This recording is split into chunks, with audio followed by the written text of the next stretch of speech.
think we are live.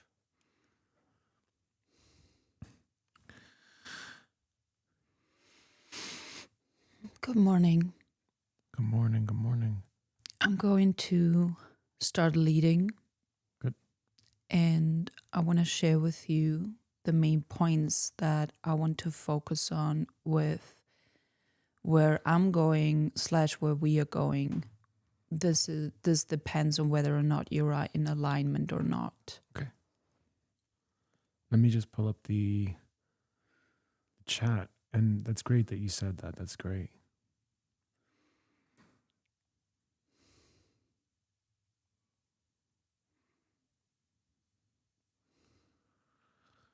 Yeah, because like I told you, this is your show. And I want you to, do your show. Okay.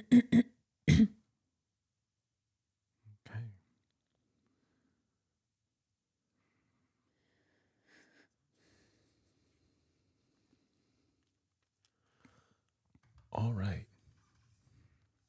So if you get any comments, you can respond to them there. Mm-hmm. Okay. So first of all, I am going to start this live stream with a little meditation and a little grounding practice so that we can start in a good energy, in a coherent energy. Would you join me? Of course, yeah, for sure. Okay, let's just close our eyes.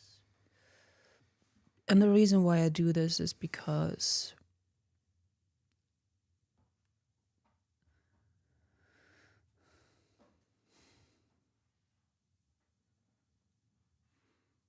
it's very important that whenever we take action or we do anything, that we have the right foundation. And the right foundation for me means to be in a good inner state, to be clear in my mind, to be free in my heart, and to be really anchored in my body so that everything just is in alignment. Yeah. Because if we're scattered, we're not focused, we feel off, the actions are not gonna bear fruits in a way that we intend. So let's just close our eyes and focus on our breaths and really taking deep breaths into the lowest part of your belly and breathing in through the nose. Exhaling through the mouth. And repeat that a few times. Really deep breaths in to your belly and long breaths out through the mouth.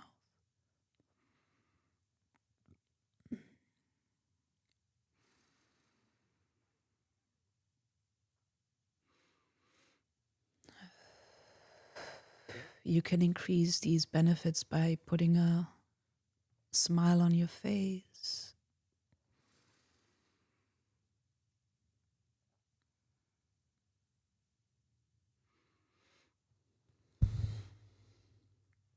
Signaling the body that it's okay to be relaxed.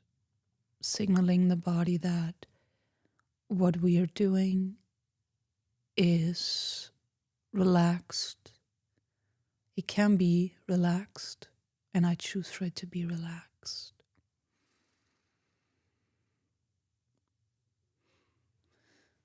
And I choose for it to be balanced, and I choose for it to be coherent.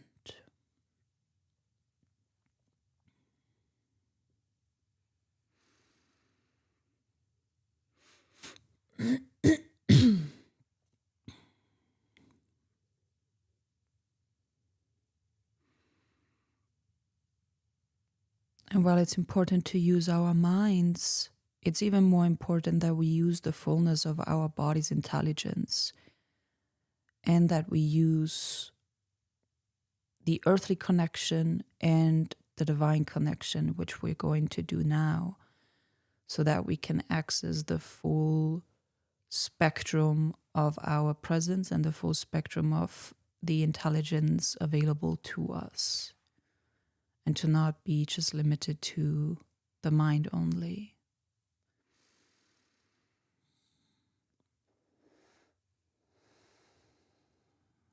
So just visualize your roots of your body, the roots of your presence, the light roots digging into the floor underneath you and digging and digging and digging further and further, deeper and deeper down into the core of the earth, making its way into the core of the earth and growing strong, rooted, grounded roots from our body, connecting with the earth and wrapping around the heart of the earth for support, balance, and coherence.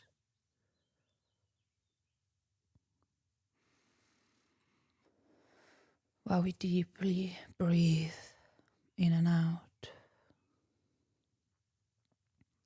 And just visualize your roots being wrapped around the heart of a light of the earth so that we are fully supported by the earth. And now just visualize that light of the earth is traveling upwards with every inhale. And it's traveling into your body and lightening up your body, grounding, rooting, strengthening your field, your body, fully arriving in this here and now, on this planet, on this earth, fully in your body, stabilizing every cell in your body.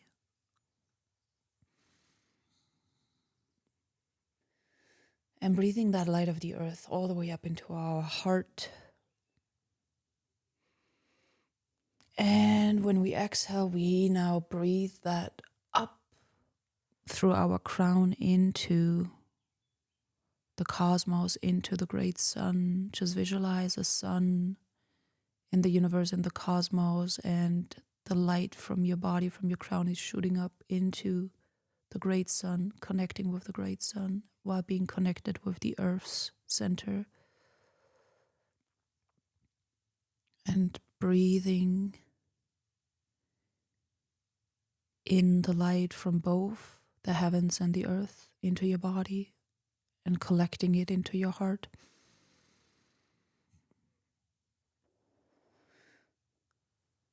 And when you collect it into your heart, when you exhale, you breathe out that light like a cross in all directions of your field, in all directions of your body, nourishing every cell and every direction, north, east, south, and west of your body, stabilizing and grounding you in your highest self.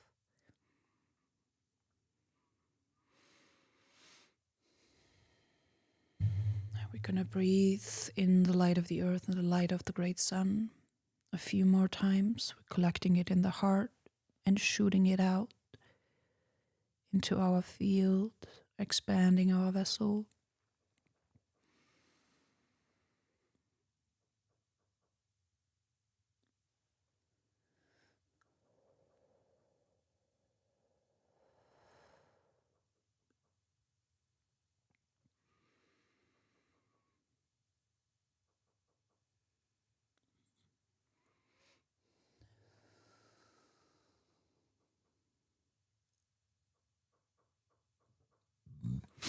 And what I like to do after this is to finish and seal it all up. I like to do this mudra and I just say, I am here.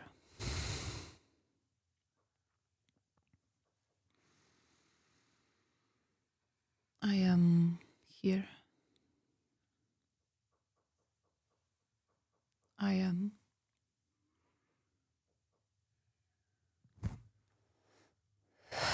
here. And then we can close, then we can open our eyes again.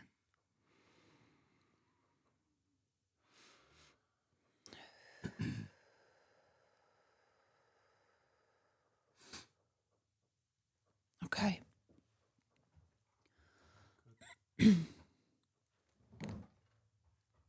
So I was sitting with the intention for clarity, and I'm going to share with you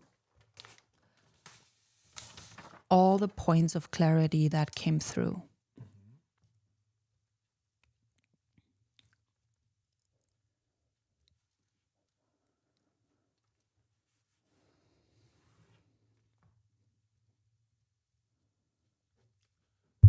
And just so we're clear, what I'm doing right now is we had a different working procedure, and I'm going to update it with what you are doing.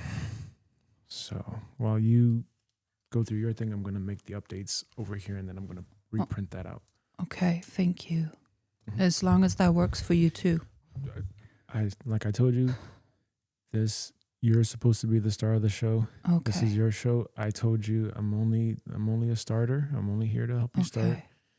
And I told you as well, with where I am at this stage in my life, it's better that I do the best that I can to be in the background. Okay. The best that I can. So please go for it.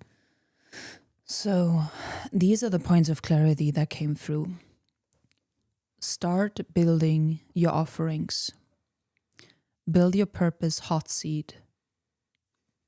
You can offer a free month trial.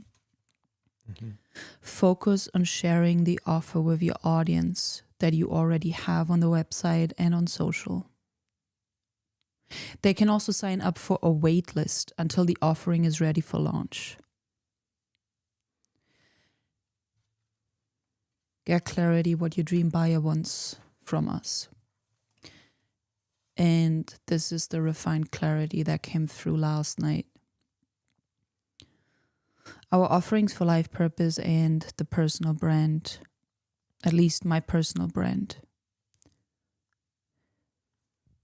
2 offers.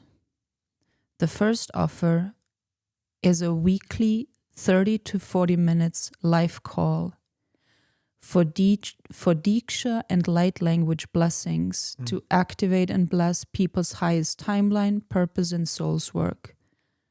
The first half of the call is intended for people to just receive the blessings, which I'm going to transmit and give. And the second half of the call is free sharing, and I'm just going to allow them to share about their experience.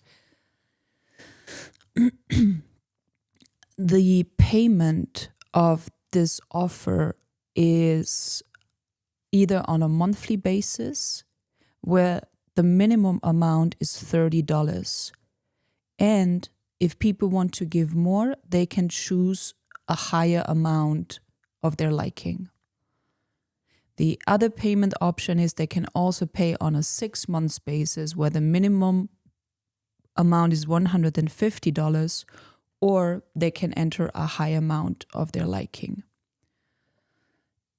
The second offer then is the signature Build Your Purpose Hot Seat community. It's gonna be for 9 months or for 12 months. I'm not fully specific on the price yet, but that will come.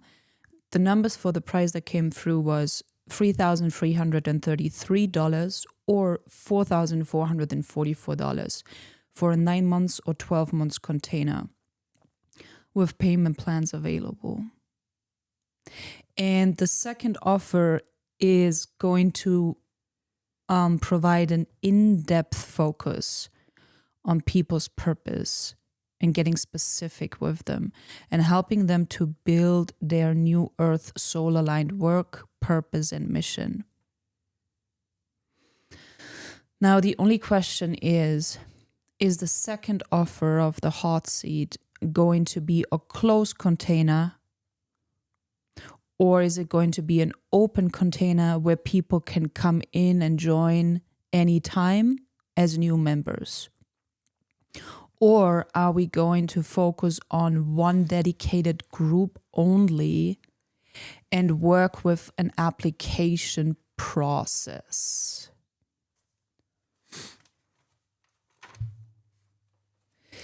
And I can also start with creating a free day, free event to start with, which would be free times 30 to 40 minutes live Diksha and light language for blessings, for people's purpose and activating their purpose. And then I give people the option to go deeper with us with our monthly 2 offerings, which I just described. And this is in service to the divine, to Mother Earth, and to the ascension of humanity. This came through today to focus on that. And this is where I'm at right now.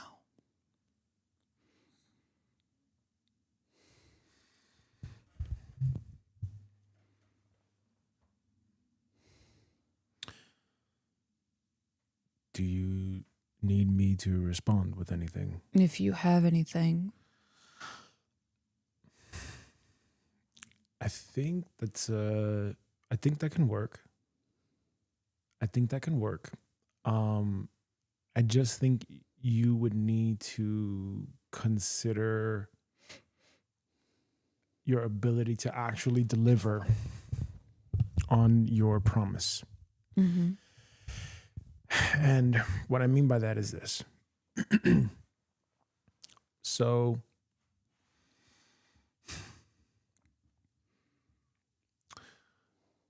obviously, like we have been posting more content to social media now, even though that's something that I'm still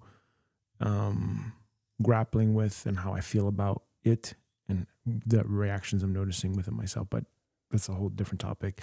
I'm noticing for you specifically, what you are posting is getting very positive feedback. And I do believe that there's something that you have there, and you just need to keep going with it. You just need to keep executing on what you're doing. When it comes to your offer, okay, what I would do is I would pick this apart, not in a negative way, not to tear it down. No. What I would do is I would pick it apart in terms of logistics, because while it sounds good on paper, to actually execute it would be one other thing. Whether it's a $3,000 or $1,000, $4,000, that does not matter. What you need to ask yourself is, can you deliver on your promise? Yes. Okay. That's the main thing, because I think that regardless of whatever the price is, that doesn't matter. If you can provide an actual solution to someone's problem, they will pay you whatever it is. That doesn't matter. And if you're going to be doing a container like that, you would want to do it at scale regardless. So that's fine. The other thing is with your Diksha and light language blessings, I think that is perfect for the type of person that you are.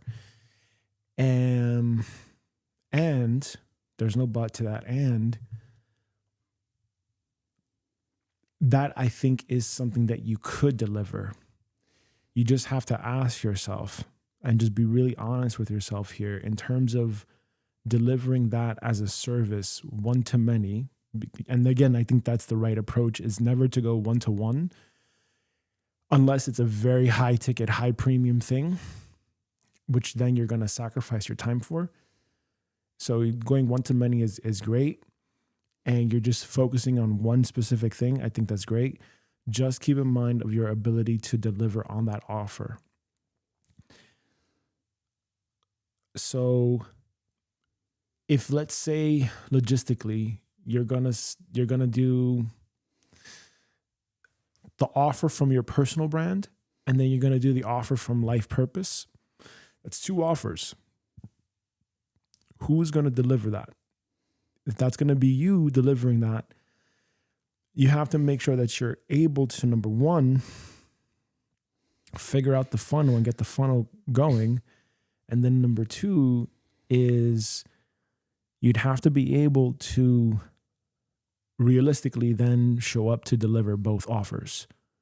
And that's why I personally would not, I would always focus on just one offer, right? Because in the beginning stages, like if you're,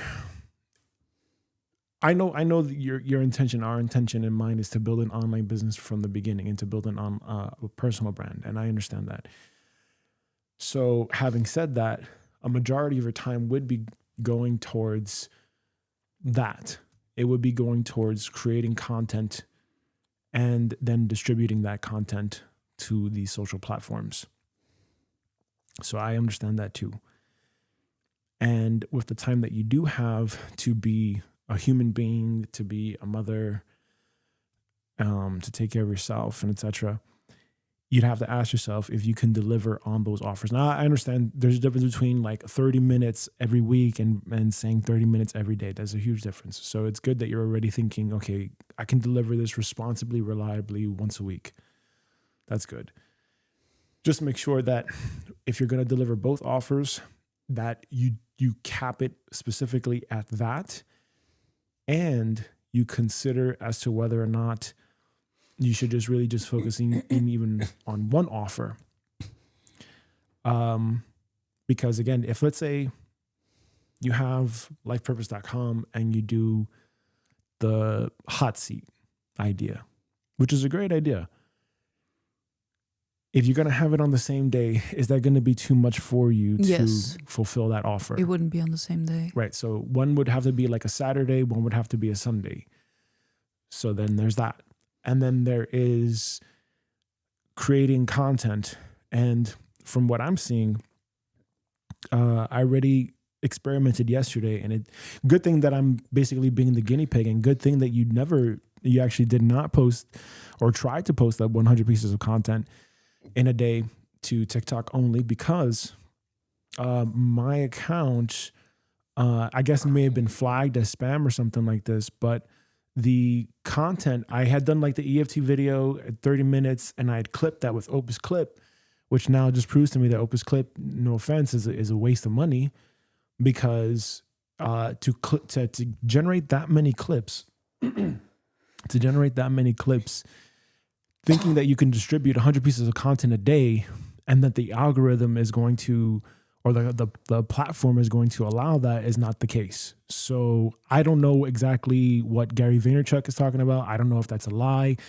I don't know if you have to warm up the thing, the account. I don't know. Maybe he's referring to multiple platforms. Yeah, and that's another thing too. But even still, if you're saying, okay, I'm posting 400 pieces of content a day or 100 pieces of content a day, are you saying that that's on each platform, or are you saying that's across all the platforms altogether, like 100 pieces of content total? That's a different story, right? Either which way, what I'm seeing and what I'm thinking is I'm going to try it again, but this time what I'm going to do is I'm going to do one piece of content every 2 hours as opposed to one piece of content every 15 minutes. And I already stopped at 15 because when I was doing the uploading and I was doing the scheduling yesterday, Opus gave me a message saying you're approaching like spam territory if you post 15 or more posts. Mm-hmm. And then I checked YouTube, and then again, same thing. Like the first couple of videos got the reach, like over 1,000 views, but then the remaining videos that I had posted, they had like single digit numbers. So like TikTok, I posted these clips, and the platform flagged it as spam, I think. And I went from having like 200 to 300 views per clip to then by the time I got to the 5th or 6th one, it was like 2 views, 1 view per clip, which tells me that it has nothing to do with not finding the audience for it. It is that it was triggered as spam of some sort. Okay. And therefore that means that my idea of just live streaming on TikTok, clipping that content, and then distributing that at scale, 100 pieces per platform, that's going to have to go out the window. And what I'm thinking is instead dedicate an arts and crafts day where on a Saturday I create the content and then I edit the content and then I schedule it to go out throughout the week. That sounds way more relaxing. I think that's going to be, because I'm not a content creator. I don't see myself as that. I see myself as an investor. And for me, doing all this stuff, it feels very silly. But maybe it's just me, my era, my generation. I don't know. So having said that, getting back to you with the thing. Just one question. Is your TikTok account still going? Are you able to still post?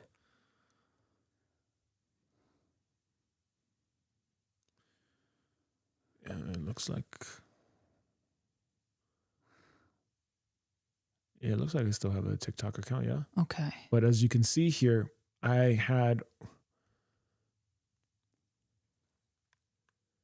Okay, so these 4. These 4 videos got between 200 and 300 views. All right, so let me show this to... These videos right here on the TikTok got between 200 to 300 views. I don't know if you can all see that. Yeah. And by the time it got to the 1, 2, 3, 4, 5, by the time it got to the 5th video, as you can see, a huge drop. Yeah. Okay, so as you can see right here, it got a huge drop. So this video right here with the AI stuff, with the cover thumbnail, it got 260 something views. As you can see that right there. Okay, and the bottom right. And then after that, it got started getting like single digit views. And then this morning, I had scheduled a post last night. I wasted my precious time to edit a video, which you can see right over here. Okay, me with my face, and it got 0 views. And then this morning, the EFT live stream replay got 0 views. So as you can see right here. Okay, why is that? They're not distributing it? They're not distributing it. Because it was marked as spam or what? Very likely. So... Because you had posted too many, is that what they said? Mm-hmm. Well, that's okay. So I'm bringing that up because, as I told you earlier in the week, you had posted a video on light language, and it did very well. It was an outlier. It over-indexed, according to what Gary Vaynerchuk says. Right, that piece of content over-indexed, and if let's say you were averaging like 200 views, and then you get an 800 view, and then you're getting likes, comments, and followers off of that, that is a clear signal. Go more in that direction. And that's, for me, that's like a no-brainer, right? So I post the stuff about EFT and me recovering from like PTSD-like symptoms and etc. And I wake up this morning, I go to YouTube, and I get criticism comments.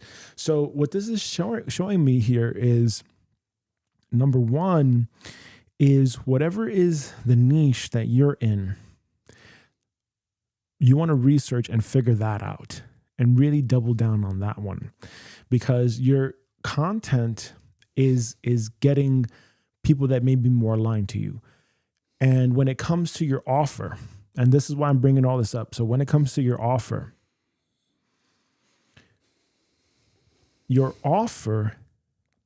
for the light language stuff and the weekly meetups for the Diksha or whatever, that looks like it's appropriate in the direction to go in, right?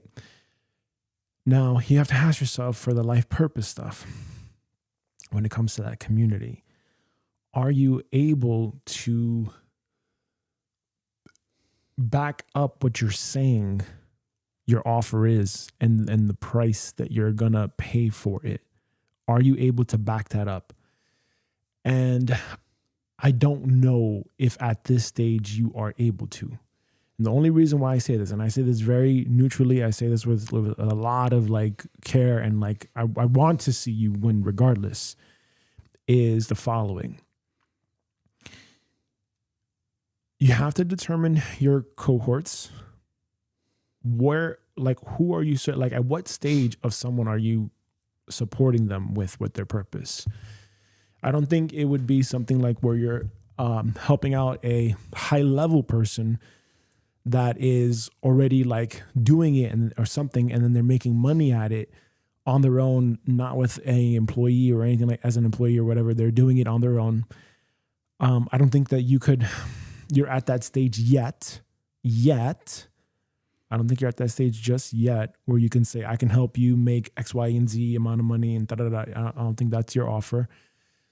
I think your offer could be, like we had talked about, hearing people's purpose, hearing people's pitch, helping them come up with statements, helping them test that in the market, and having some sort of like an accountability thing. I think that's the best thing. So it's like all in one as a community thing where, people come together like once a week or whatever. You have this hot seat where people present their offer, sort of like a TED Talk, and then they take questions, and we have like a 12 to 15 minute segment where people present their thing, what their statement is or whatever. And then not necessarily that we critique it, but we poll as an audience, like what we think about it, so that people have like actual like live feedback. Cause like think about how difficult it is, or it can be, to get feedback from people. Like if you're actually saying, hey, I'm doing this research survey or whatever, a lot of people are willing to do that stuff, right? So you have to really be like aggressively reaching out to people. And if you're going to go the social media route, just like what happened with me, by posting to get feedback as rapidly as possible, then you get the spam thing, right? Or otherwise they shut down your account. So that leaves you with this group where I think the opportunity is, with the group, you can say, okay, we have this accountability group. We're a community of people. We're all going through the same thing. And here's what we can offer you. This space where you can talk about your purpose. What are you interested in? And we can guide you with a system, but you have to work and execute that system. We can't make any guarantees, but here's what we have been doing. And I think that's also still valuable too, because, some people just want to work with someone that's like a step ahead of them. So that's fine. You just have to get very clear on your cohort, okay? And what I noticed with your personal brand content is, you speak very well. You speak very, very well. You have a very calm way of speaking, which is wonderful. I think that's very good for a lot of people whose nervous system is fried and they're overstimulated with a whole bunch of, high-paced content. So I think that's really good. And I would just say, regardless of what your offer is, you got to think about where you want to drive them to, and if you're willing to do all that work to create that content. Because what I'm seeing here is, if you're going to create content for your personal brand, then you've also got to think about creating content for life purpose as a business. And we're still in the stage of trying to navigate these AI tools. We're still in the stage of navigating, okay, well, how do we share this message and what's going to resonate and what's going to stick? That takes time. It's a trial and error thing, and it takes experiments. It takes a lot of experimentation. And until you get the format right as to how you want to express what you're trying to say, it can be a tedious process. So I would just keep that in mind, I think. But then again, like, hey, what do I know, right? What do I know? I've only made a significant amount of mistakes doing all this stuff over the years. So I'd say, take my advice with a grain of salt. Do what you feel is right anyway. Probably ignore a lot of it. I'm just sharing with you what I've been observing, what I've been doing, and the feedback that I've been getting with this. So if you have your personal brand, creating content for that personal brand is one thing. Then if you've got life purpose, creating content specific to life purpose is another thing, because ultimately what you're trying to do is, if you have two offers, they're to two very different things. Okay? They are to two very different things. And I think we have to really understand that. So the more offers, you have to sometimes like put it in its own lane. That's the best way I can say that. So the light language with the Diksha, brilliant. That's one offer. That's one audience type. It's still intended for purpose, specifically. So then what I would suggest is that you really figure out how you're going to tailor and weave that message, because in another video, you're talking about like sexual attraction and how sexual attraction between partners can fade over time. There's that initial fire, which is a great piece of content, by the way. Like, it's very well said. Very, very well said. There's I don't have any criticism on that, The only thing that I would say is that if that's supposed to be a piece of content that leads to purpose, then I didn't get it. I did not understand how that led to purpose. That's why it is on the personal brand and it's not linked to life purpose. That's why I have the TikTok account, which is on Hema Allman, where a majority of my messages may be about purpose, but some are not. Mm-hmm. Yep. And the offer that came through here, both of these offers, they are specifically tailored to purpose. And, as you know about Diksha and also light language, they work with intentions. And the intention for this specific offer would be weekly live calls to really have people get activated and be blessed specifically for their soul's dharma, for their soul's purpose, and the highest timeline. And I would make that very, very clear. And I can see definitely that I can offer this through lifepurpose.com and my personal account. Because this would be something I could start now. Versus the hot seat may be something that evolves from there. Okay. So what I would say is both things you can start always now. You can always start up a circle group. Okay. You can easily get a landing page and then you figure that out. However, what I would say is before you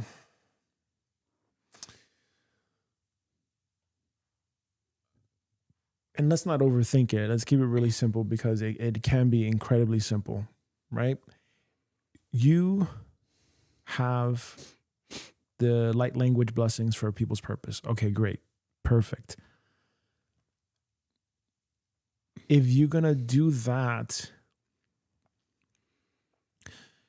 you would want to, I think, again, don't take my word for it. I would imagine that you would want to have the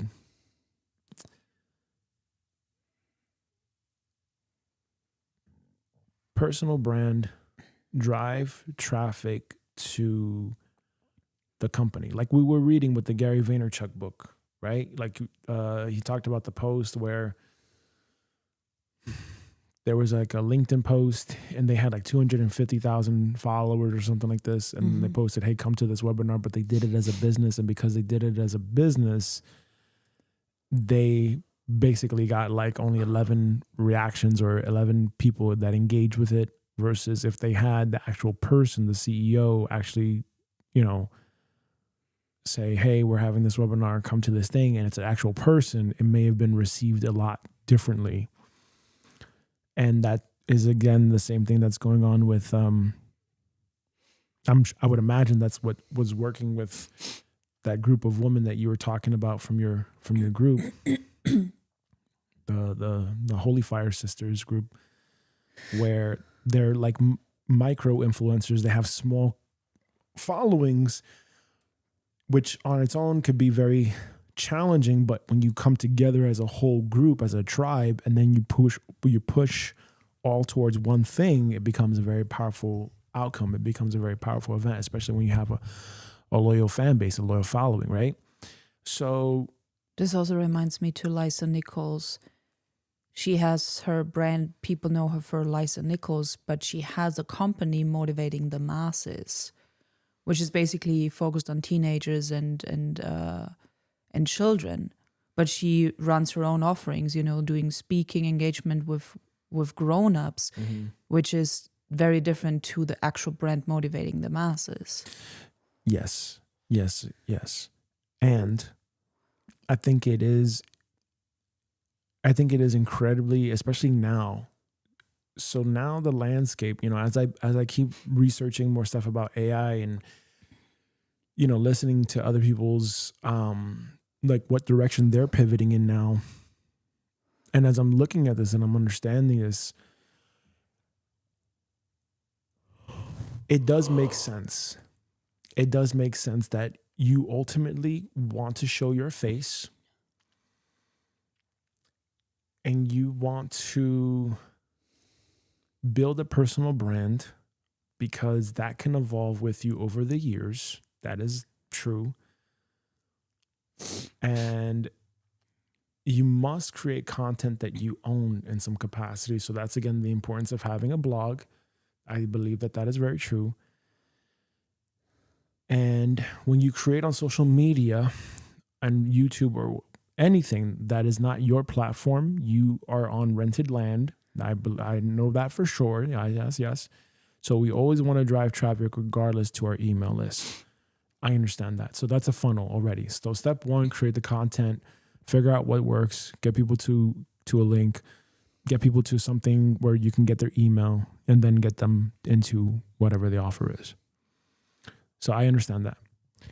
The direction of the AI is that doing just courses where you can just show up, where you don't have to show your face, I think that time is it's very near its end, because AI can give you information in a second.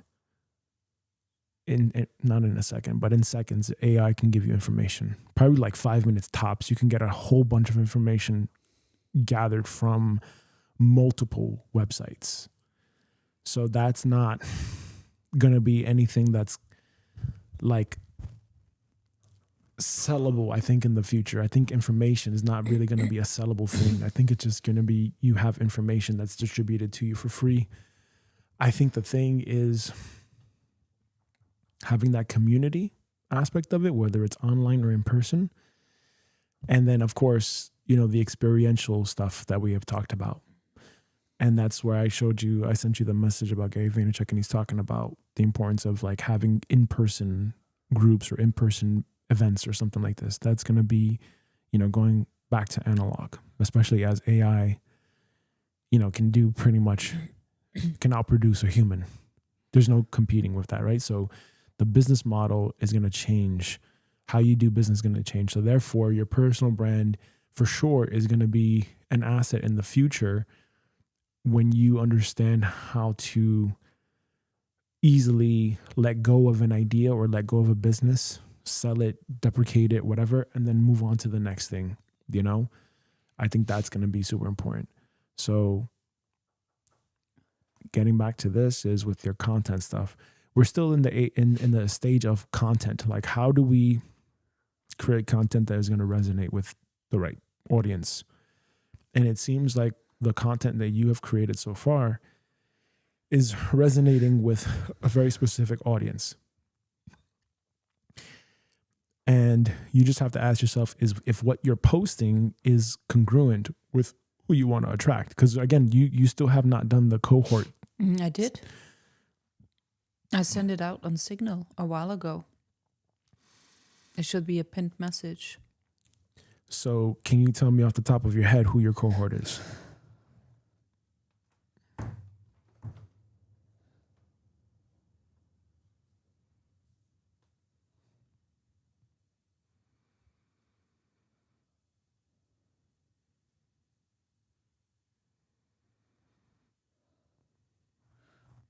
It's no more pinned.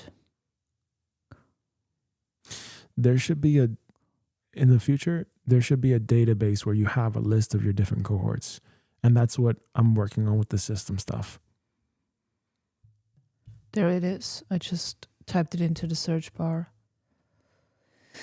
And I'm gonna pin it right now for 7 days. Yep. So, But I think that's only going to be exactly 7 days.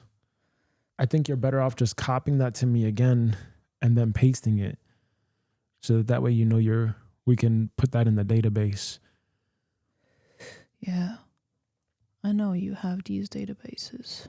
But does that make sense what I'm trying to say here about the importance of knowing like who Yeah. you're creating content for Yeah. first and then create the content for that specific person? Yeah, that's why it was most important that I get clarity on a specific offering. Yes. And that's what I have. That's what came through. There was a video from that. Sorry, I Yeah. want to answer your question before we move on. Mhm. So define So define the age group of the people that you want ideally to reach with life purpose and also your message. And it's 10 to 30-year-olds. Mhm. Then define 1 to 3 cohorts. First cohort, New Earth children and teenagers with spiritual gifts and powers. The second cohort, New Earth leaders and builders, people who came to Earth to build and co-create a new Earth. And the third cohort, people letting go of their old jobs and want to pursue their soul's purpose and work, specifically now with AI. Okay, good. So that's the offer. Can we work with that? That's the cohort. Those are the cohorts. Those are several different cohorts for life purpose, not for your personal brand, though. You understand? I would still say this is applicable for my personal brand. At least 1 or 2 of the cohorts. That's fine. You, again, remember, just take what I'm saying with a grain of salt here. From what I've learned and what I'm hearing from you. And again, this is where I'm an outsider, right? Like I'm not in your head. I'm just an outsider observing what you're doing, and I get it. I understand it. I'm just saying that, let's say if you are thinking about having an offer to do light language blessings, which I think is fantastic. I think that you would do incredibly well at it. If I'm looking at your content and I'm hearing light language blessings for purpose, I may not be able to connect the dots logistically as just someone that never knew you. As someone that was only seeing your content for the very first time, I would not connect the dots.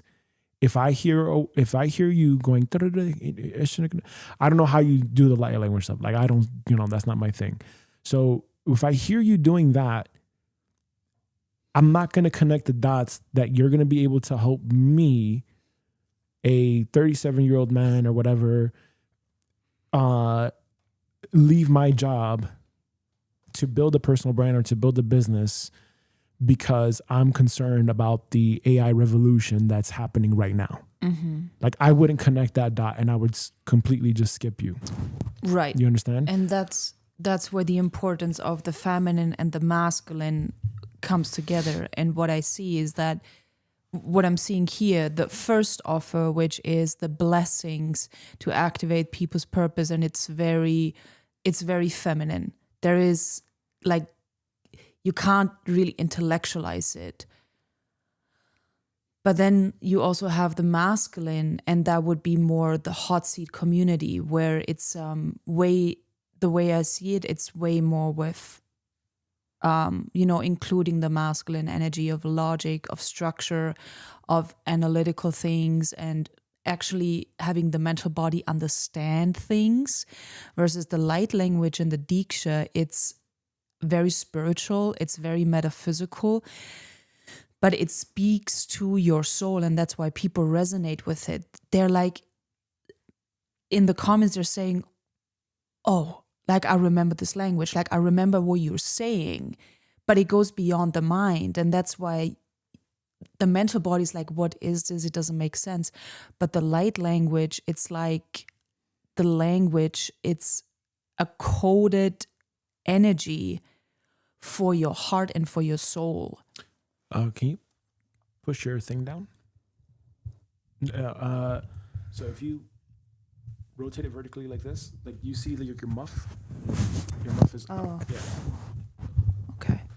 Sorry, I just And maybe it's an OCD thing. I don't know. I mean, of course, I would, whether it's a landing page or where people can get more details about the light language and Diksha offering, of course, I would, for their mental bodies to understand, okay, what is Diksha and what is light language, so that even newbies can understand more about it. I would also be a bit careful about that. I don't know if there's like any copyright or IP around that stuff. You know, To Diksha? to Diksha. Yeah, Yeah. I was thinking about that. So I and don't. I would most likely reach out to Ecom and see. I mean, you But did, I know you I did the certification though. yeah, right? I For know the the Diksha giver. I right? know, and I also am aware that in Austria, because I'm on the WhatsApp channels of Ecom, there are people in Austria who host like 2-3 days events with Diksha for money. Oh, okay. Well then, oh, that's right. Yeah. And then we had that the lady that came here Yeah. to do that. Yeah. And I think she has some free stuff, but she also includes it like with paid things as well. Okay. Yeah. Yeah. So, But I would most likely reach out and confirm with the Ecom community if that is okay. yeah. Mm-hmm. So there is this offering which is very much just about the feminine, and then the second offer which is way more structure and way more also including the mental body, which is the hot seat community. May I share something with you? Yeah. So let's share this together. I need a quick break. Yep. Do you want tea? I have tea. Thank you though.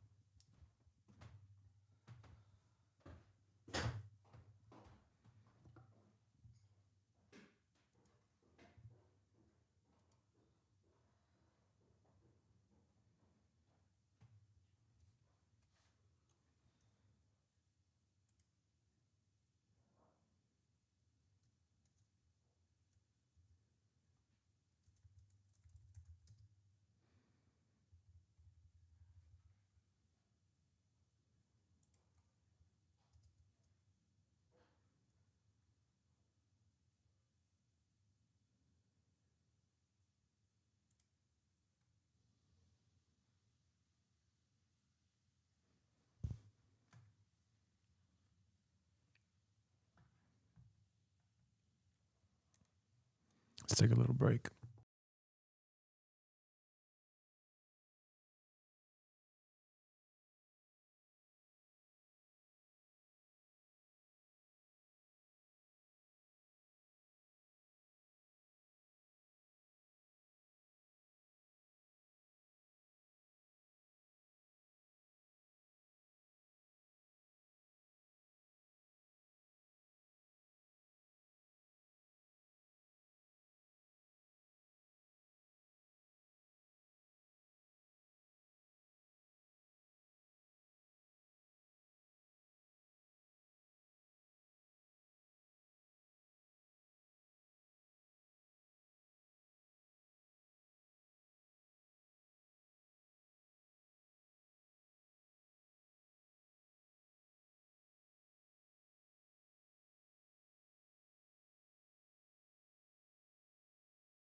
All right. And we're back. So, if anyone is here on the live stream watching us, basically, right now, we are talking about, brand building and like all that stuff. And there's just sorry, please go ahead. We're talking about brand building and talking about how we're going to position ourselves so that we can, get ready for this whole AI revolution thing. And obviously, at some point, we're going to have to, I think, use AI in what we're doing. I think it's going to be unavoidable. So we got to prepare now for that. And we got to prepare with our consciousness. Yes, and we have to prepare with our consciousness. Because right now we are technologically very advanced on the planet, but in terms of consciousness and spirituality, we're lacking behind. At least that's what I observe. So we need to balance that out.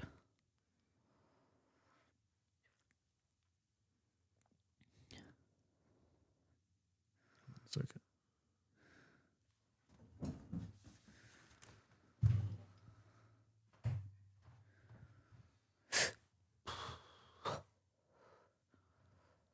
How are you doing this without a jacket?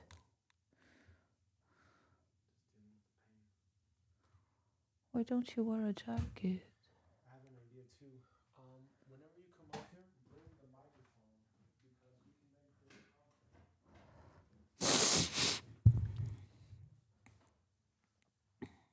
Plus this tea. We're in the Alps. We're in the Alps of Austria. And it's the end of March and it's freezing. This home, it's really cold. It's not well insulated. Now that's why I'm always with hot tea and my thick coats. So what I would say from now on is you want to have this with you somehow.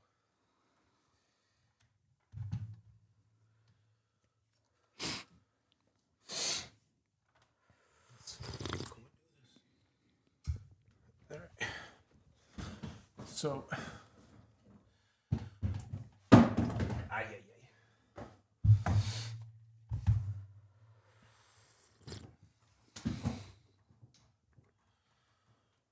So what we're saying here with the content stuff is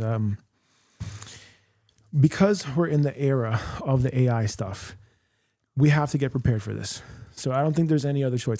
We have to figure out how to use AI with what we're doing, especially with the purpose stuff. I don't think there's any way to avoid that.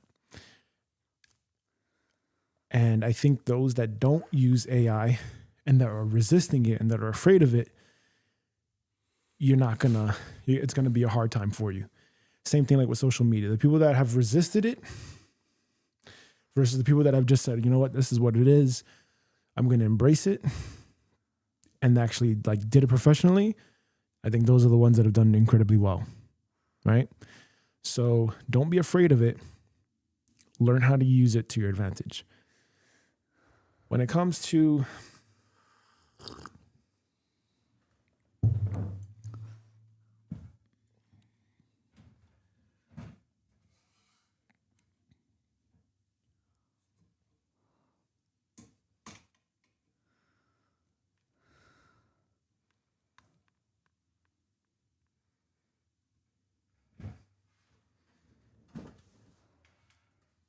I don't even know if that's gonna work.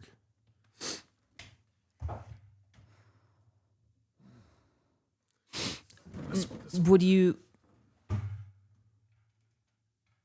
Oh, there you go.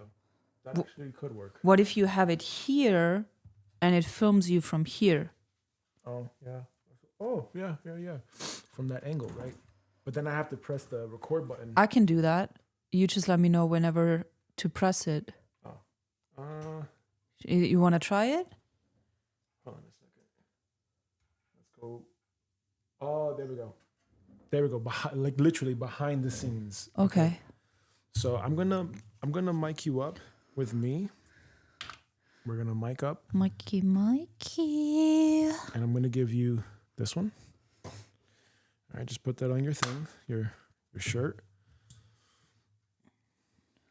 Make sure it's on. Okay. Check, check, check. All right, so now we have both microphones.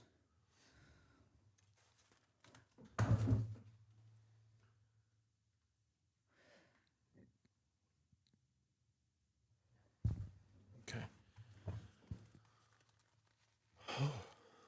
Oh, that's your phone. Probably. Never mind. Okay. So, so getting back to this. Are we speaking in both microphones now? Yeah, both microphones, but different sources. Okay.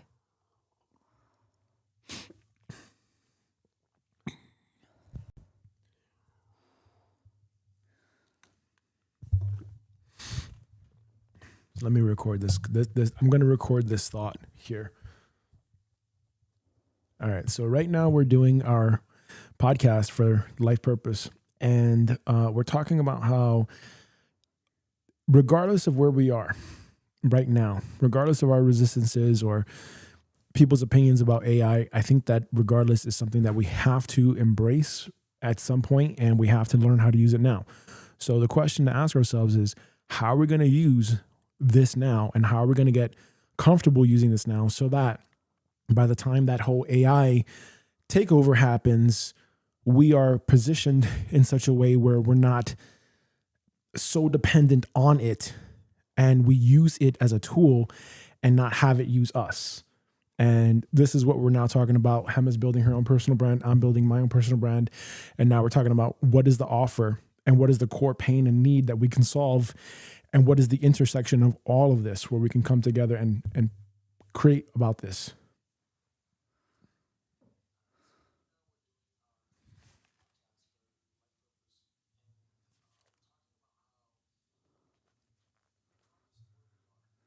Is this YouTube or TikTok.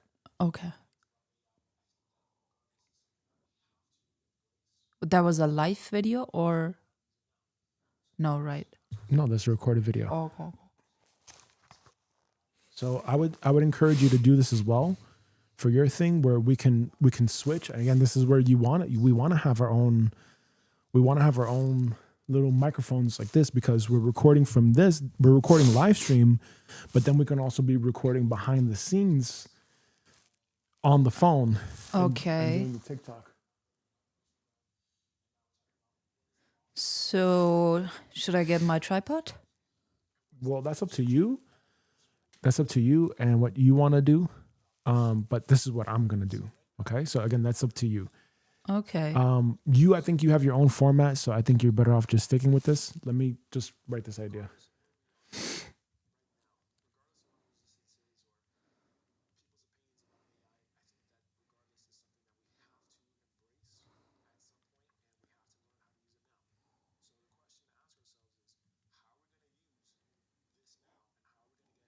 Well, you can tag me.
Okay.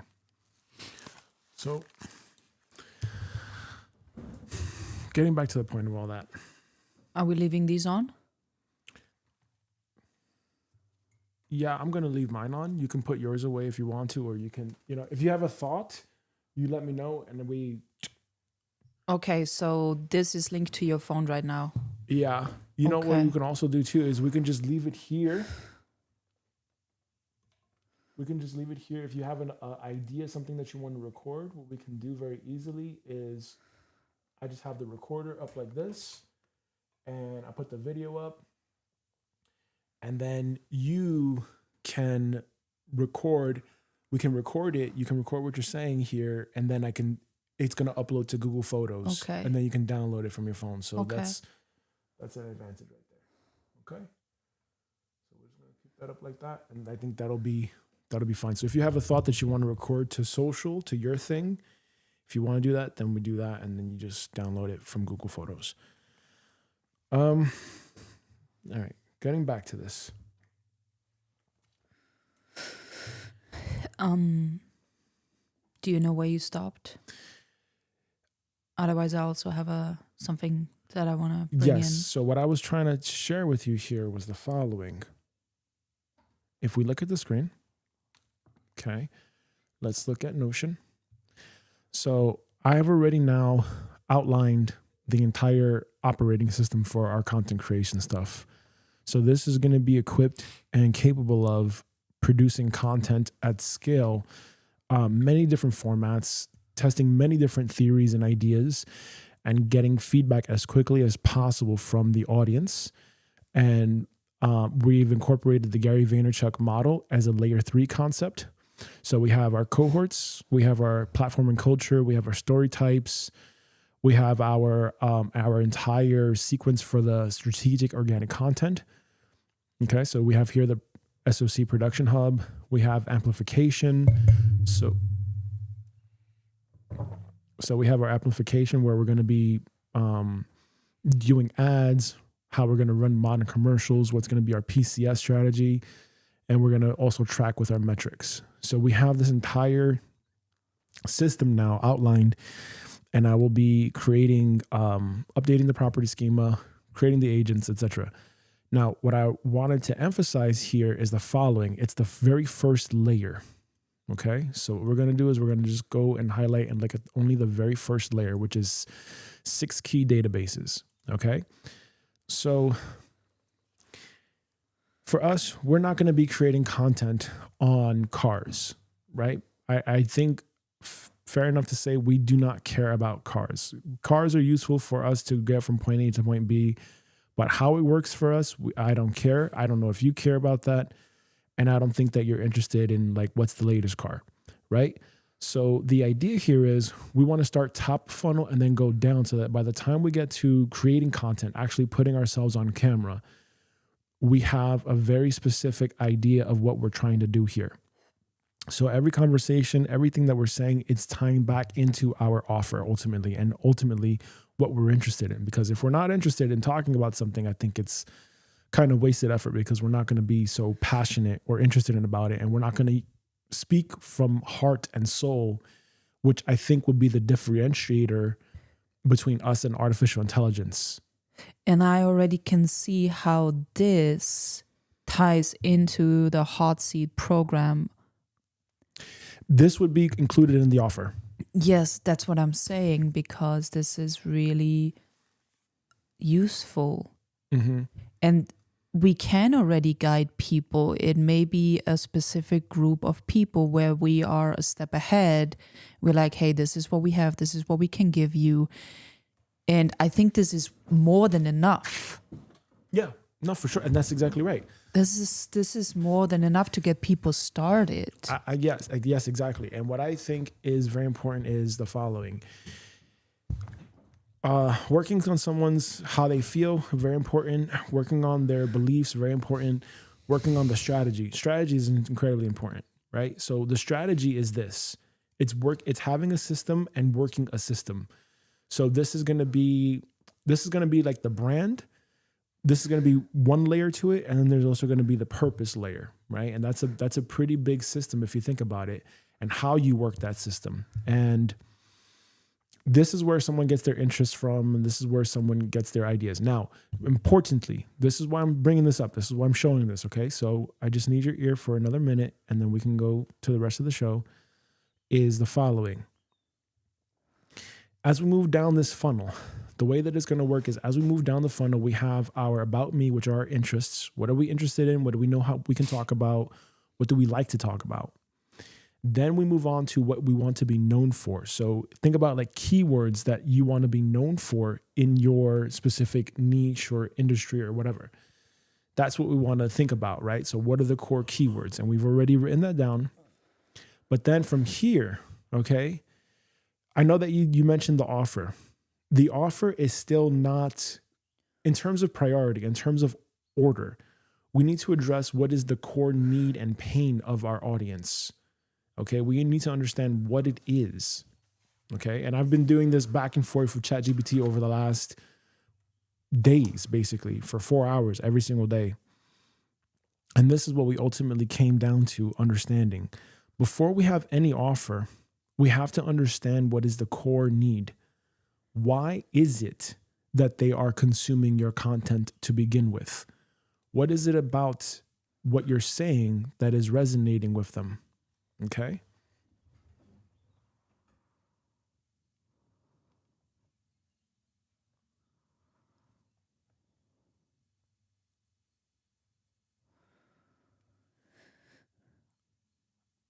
Yeah, I have something to share about this. What I can also do too is I can, hold on a second.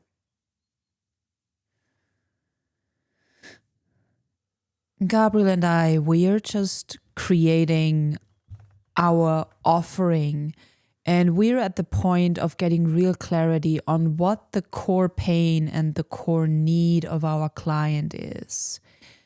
And I want to hear from you if you're attracted to our content on purpose. Hold on. Sorry. That's not going to go on my thing.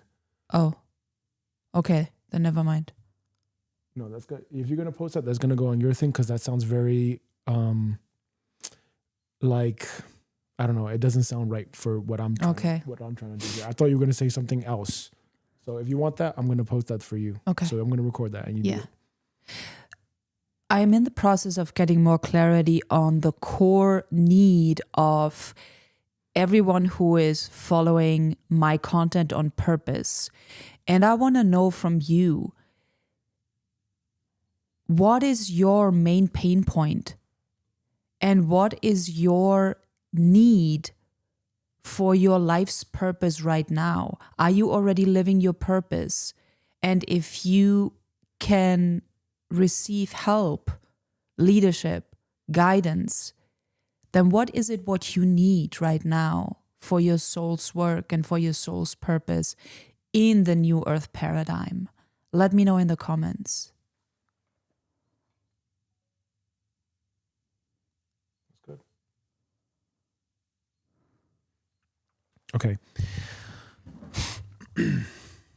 So getting back to this, the system and how we're working this is when it comes to the core need and pain. I don't know if someone's going to tell you just straight up off the bat. I don't know. But if you do, great. Now you know what is it that the person needs. Okay. We can make our own assumptions here. I don't know if someone's going to actually just tell you straight up, but let's see what happens. After you have the core need and the pain, you have to understand what it is, the benefit and the outcome for them of your offer. Okay. What can you offer them that is the outcome of that? Okay. Wait, let me write this down. I'm probably going to get more clarity for the next week on this. Right? Yeah. So regardless, your offer is here. Okay. Your offer is here. It still, regardless, it still sits below and downstream of the core need. Okay. It still sits downstream of the core need.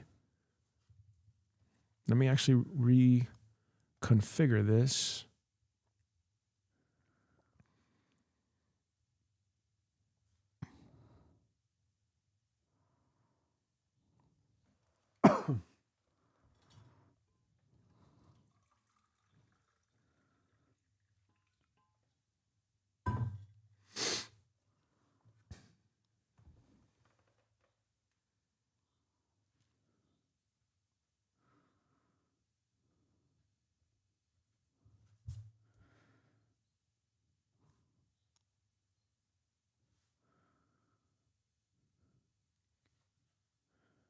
Okay. So what is that offer? What is that need? What do we need? What does the person need? What is their pain? What is it that they're going through? From there, you know what you can offer them, that you have actual expertise in once you know that. So that's the layer 1. And this has to come before we ever get to layer 3, which is the execution side of it. So understanding the cohorts, understanding the pack, understanding the story types. These are all library references anyway, like how to create stories, titles, thumbnails, hooks, formats. And there are many different formats. Like this is a format in itself. How we just created the video, that's another format. That's a very different, unusual format. And then there's, what are the stuff that we're going to research, etc. So it all goes down from layer 1. So when you understand what are your interests, when you understand what are your keywords that you're trying to rank for and what you're trying to offer, by first understanding what is the core need of your audience, that's when you understand, okay, this is how I'm going to speak to that person. Now, again, the reason why I'm emphasizing that a lot is because how you're saying your message for your offer. Okay, and remember, you're ultimately leading the live stream, right? How you're positioning your offer. Your offer should be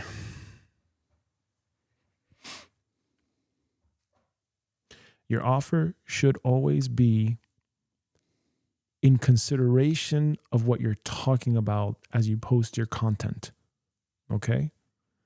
So when you asked me for my feedback like an hour ago, is great that you have those 2 offers.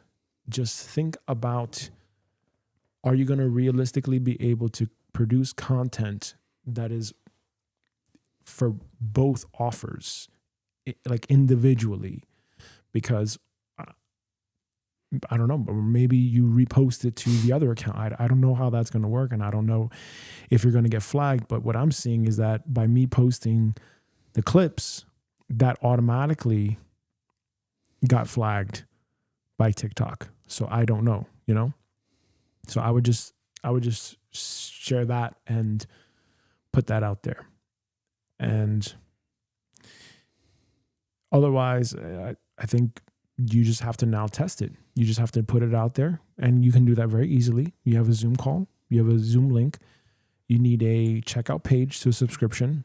So that could be done through Ghost if you have it on lifepurpose.com. But just remember, if you do have it on lifepurpose.com, what's going to happen is that would be the main offer then on lifepurpose.com. So maybe you transition, maybe you just start off with this as like a level 1, and then you transition to level 2 in the future.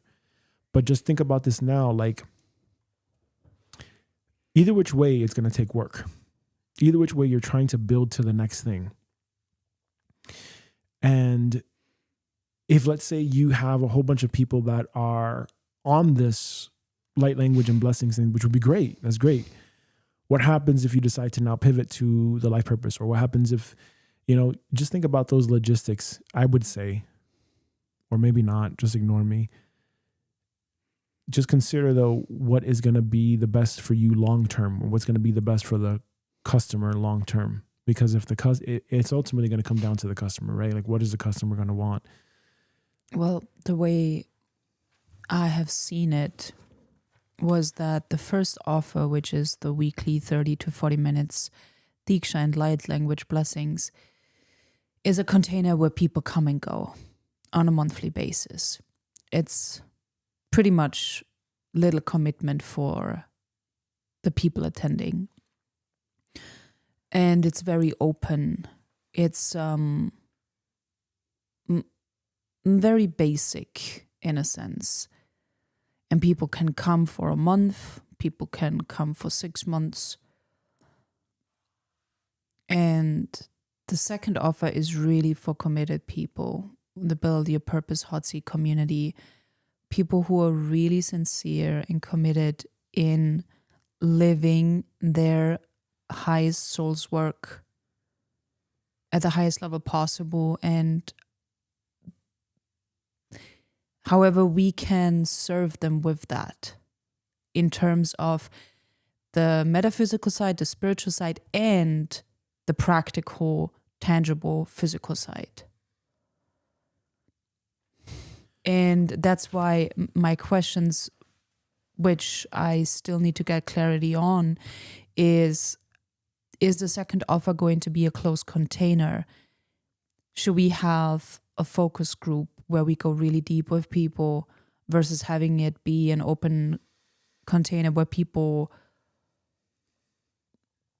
let's say if we do this, the hot seat container for 12 months and we are in month 4, can new people still come in after the 3rd month, 4th month, 5th month? Or are we just capping it and say, hey, we have an application process for the hot seat, apply now, and I'm actually going to review the applications to see if those people are actually aligned to the offering or not, and then have a closed container where we say, okay, we're gonna have the Build Your Purpose community where we focus really in depth with 20, 30 people for a period of 9 months or a period of 6 months or 12 months. And we're not allowing new people to come in. However, we have the first offer, which is more basic, where people come and go as they want. Do you want my opinion? Yeah.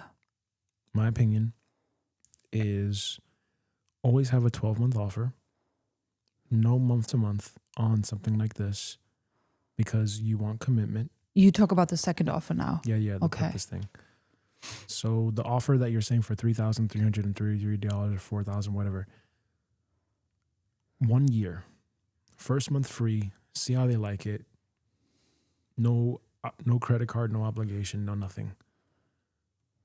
1 month, 30 days. That's it. And they need to commit to 1 year. You do take applications, but you have some sort of a filter here to help people gauge and understand. Even like you have the text and the landing page or whatever, but at the same time too, you want to reduce friction. I think, and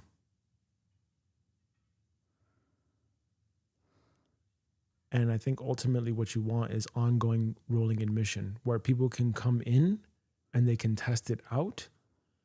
Because if you say we're going to have a cohort and you say cohort A is going to be the cohort for this entire year. Well, what if you don't have enough signups? Mm-hmm. What if you don't have, what if you're just getting started and you don't have enough signups, and then the next thing you know, you've got interest for maybe 2 months later. 2 months, exactly. Right, yeah. Versus saying, the doors are closing on June 1st, 2026, and you only get like 5 people. You know what I'm saying? And then by the time it's August and September, and like something happens with AI where people are like, okay, I cannot work a job anymore, whatever. I have to now take action. And now you have 150 people that are absolutely committed and interested. Like how is that going to work? Yeah. I was just coming from like, maybe it's too early to talk about this, but how is it going to work when people come in new, and I have already, let's say we have already gone really deep with 3 people, and then newbies are coming in. Do we need to reintroduce them? No. So here's what we would do. Okay, and this is I think why I paid $10,000 for that coaching program, that business coaching program I did 10 years ago. What was that called? I'm not going to bring up the name. I'm not going to give them free advertising. But basically, Oh, I went through it. yeah. So but we're going to adapt it to today because that is relevant for like Facebook ads, but not in terms of like real community building. So offer, 1 second.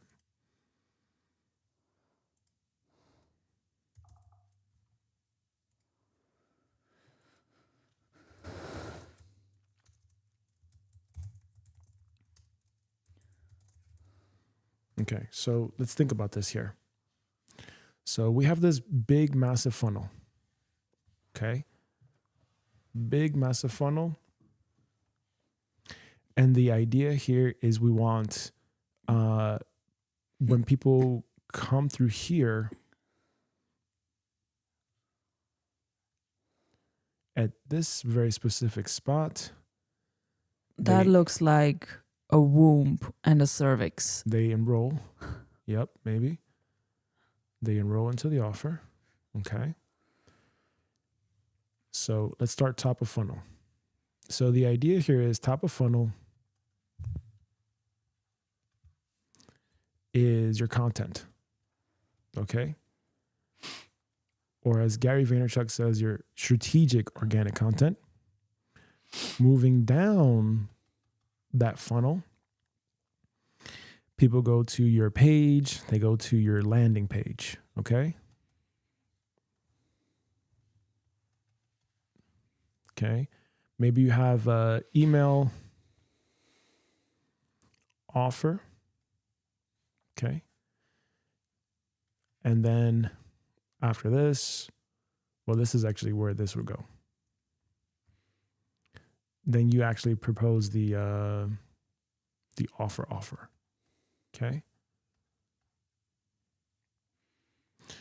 From here, let's say it's week 1 and you have people, let's say you have 5 people. Okay. But then week 2, let's say you've got, I don't know, 100 people that are interested, just hypothetically. Okay. What you do is the following. You don't cap admission. You never cap admission. What you do is... What does that mean? So capping admission is basically saying I'm closing the offer. Don't do that. I would not do that. Okay. And what I learned from this course was what we want to do is the following. Every single Monday, we want people to start from week 1. Okay. So every Monday,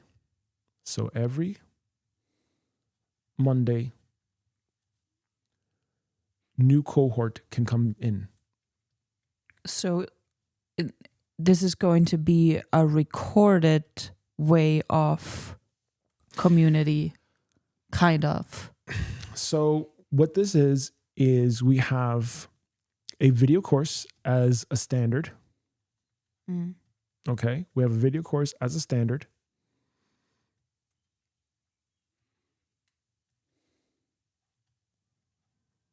Then we have like posts and community guidelines, which give all the instructions, which you were kind of doing it before a couple of years ago. I don't know if you remember that with the Facebook group. So we have community guidelines and posts and basically giving them an instruction on how this works, right? So ideally, we want it to be in here in the video course so that way people know, okay, these are the instructions. We want a simple one-pager, like, hey, welcome to the community, da-da-da-da-da. We want to contain it all in one page. Make it as easy as possible with bullet points, right? Bullet point, bullet point, bullet point, bullet point. Okay. If someone subscribes on a Thursday, for example, hypothetically, they can come that Saturday or whenever it is, or whenever it is that you have the hot seat. Okay. They can come. Okay. They just have to make sure that they meet the requirements, which are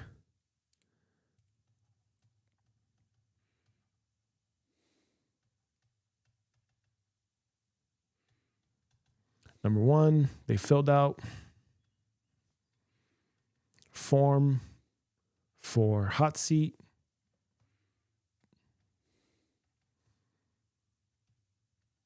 Number two, fill in the blank.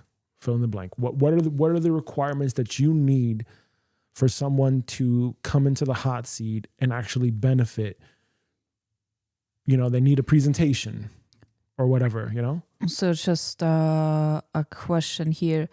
So the way we had spoken about this before was the idea is that we have a community of people. Let's say there are 20 people in the paid community. However, the hot seat is weekly for one person only. No. So the idea behind the hot seat,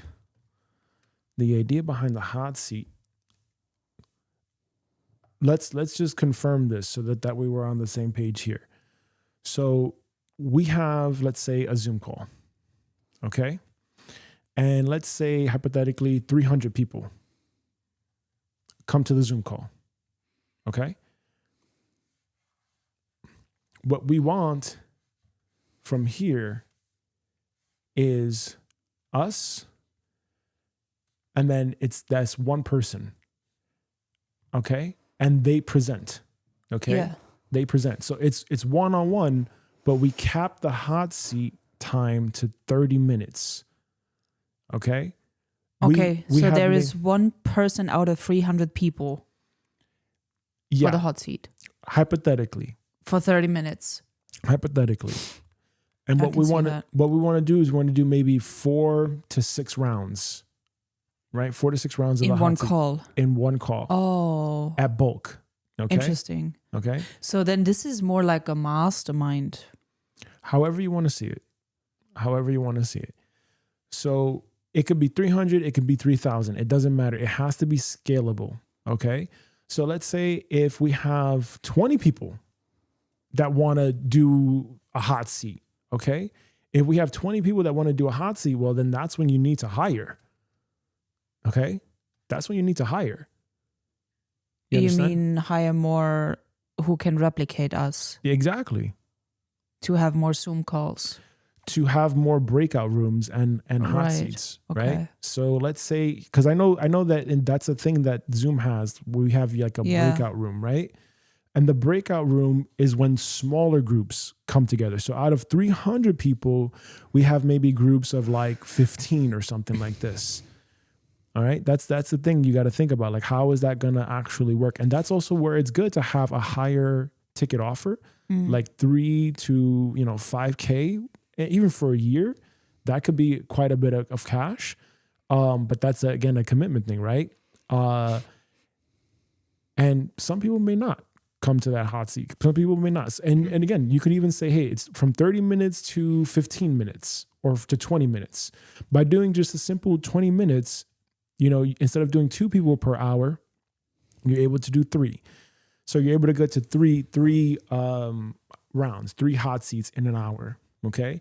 Then that can be easily like 10 people that you do in the hot seat. And maybe not everyone wants to be in the hot seat. I don't know. Maybe all 300 people do. And if that's the case, what we need is like little breakout rooms. And this is where instead of it's being us 2 together, you have Gabriel in a breakout room. Okay. Then you have Hema in a breakout room. And what comes to me is that when people come to me in the breakout room, we focus more on the spiritual, energetic sides. And when they come to you, it's more on the strategic, mental side. No, that's not how that would work. Okay. That's not how that would work at all. That's a completely different offer then. Because what we're saying the purpose of the breakout room is, or the purpose of the hot seat is, it's for them. It's for them to pitch their thing. Oh, and we're just listening. And we're listening, right? To them individually. Exactly. So that would not work. Okay, so this would not be intended for us to like coach them. No. Okay. No. You the way you do the coaching through your video course. Okay. You coach through the video course. Then they have to show up and they have to be ready to do their thing. Mm-hmm. Okay. That's the purpose of that. You don't want to speak on that stuff. Mm-hmm. Yeah, that's good. Because that's what you were saying was a concern of yours before. You're saying your concern was, wait a second, what if I present this thing and I have to come to the calls and I have to talk for 3-4 hours? But that's not what we're saying. You're not here to prepare your own material for them to hear you speak again. That's the whole purpose of you producing the free content from the social media stuff. Yeah. The whole purpose of the hot seat is for them. It's about them. Okay. So it's very them centric. Yeah. Okay. They are presenting their offer. They are presenting what they want to do with their purpose. And we're just providing guidance. We're just providing guidance. Okay. Like, have you tried this? Have you thought about this? And then this is where we can have a whole group of people provide ideas as well. Like, what would be the thing? Like, like, hey, can you actually vote? Right. So we connect this, we create a link to a third party thing, to third party software. People can provide feedback to the presenter.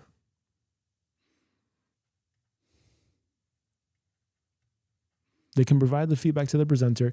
Then the person can look at that data, create content on it, right? And then that's how that feeds into the brand operating system that we can give them, the brand operating system. And on top of this too, you know, if you want to make it really fancy pants, you can really take up the offer and then just say, hey, we're going to do minimum 5K to 10K a year. And what we're going to have is we're going to have a closed live stream for deep work. Okay. And it's an accountability group. And we basically meet up every day, 2 hours, and do deep work. Oh, that would be for you probably. Mm-hmm. Or hire someone that can be a facilitator of that. Okay. And basically it's there's no talking. It's completely silent. And it's just show up, do the work. This is what I have to do today. This is what I got done, et cetera, et cetera, et cetera.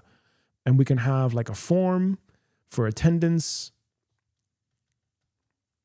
Why would people pay 10K just for silence? Because some people, and there's actually businesses on this. Ali Abdaal actually has a business on this and there's actually other businesses as well where they could just come together. People just come together to do work, and they actually meet up in little pods where it's just like one-on-one, and you're introducing yourself and you're saying, hey, my name is da-da-da-da, and what I have to do today is da-da-da-da-da. And the other person is saying, hey, my name is da-da-da, and I have to build this product, or I have to build the first draft of this thing. Okay, you have 60 minutes, go. These are like little working spaces online, and these are actual businesses where people do this. And they meet up one-to-one. So even the person that created the business never meets up with them one-to-one. And what we're saying here is we meet up in a live stream one-to-many, and we just have a working space. Why? Because some people need to be held accountable. They just need to show up. They just need someone there with them so that they feel like they have a sense of community and they're not alone as they're doing these things. That's just an idea. Doesn't have to be the gospel, okay? That's just an idea. But either which way, to your question, your original question about whether or not you cap the admission, I would say probably not. And I would say, if anything, what you do is you say, it doesn't matter when someone comes in. It just matters that they meet the requirements. Like they, I guess, get verified, right? That's the air quotes. They get verified before coming to the hot seat, which is on whatever day it is. Ideally, you want to do it on the weekend because that's when most people will have free Otherwise, there may be working professionals that work on Monday, Tuesday, Wednesday, Thursday, Friday, and they may not be able to come. So Saturday may be the most neutral day. Saturday or Sunday may be the most neutral day for a lot of people. And if you do it to where, if you're thinking like California time at like 6 a.m. Pacific Standard Time, you can definitely get from California all the way to here, to this part of the world in that time zone. And even still, you may even get people like in Japan or whatever, because it's like it's like 24? I don't know how many hours ahead it is, but it is a little time difference where you got to think about, okay, what's realistic for people to commit to and come to every single week on a consistent basis. I think the main challenge after that is, again, you have to think to yourself, what is going to be realistic? What is something that you're going to do? What can you commit to? But it's very doable. And the easiest thing you can start with, literally the easiest thing that you can start with, is a 30-day free trial. So if, let's say you're asking me what's your step one, 30-day free trial.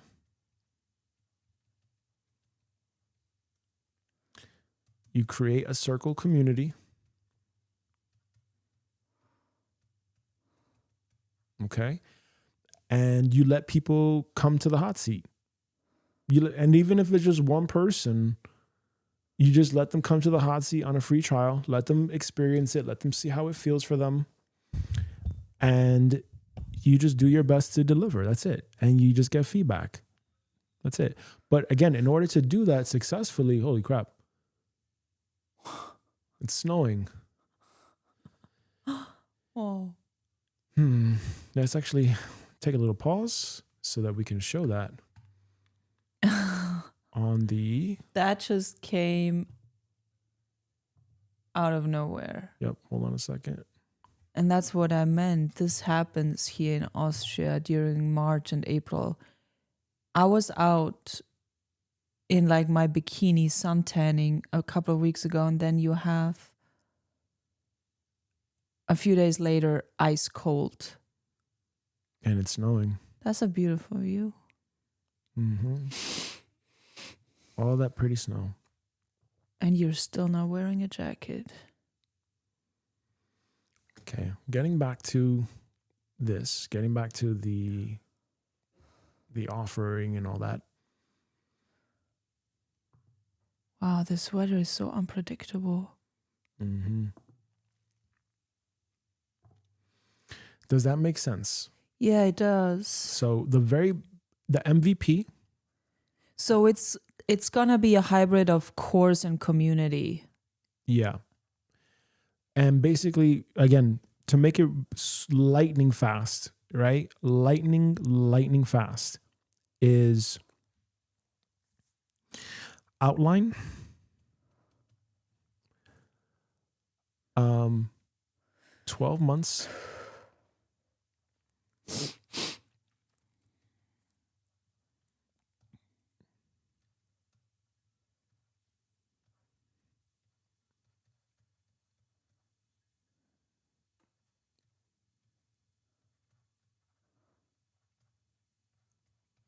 Okay, so this is very variable here.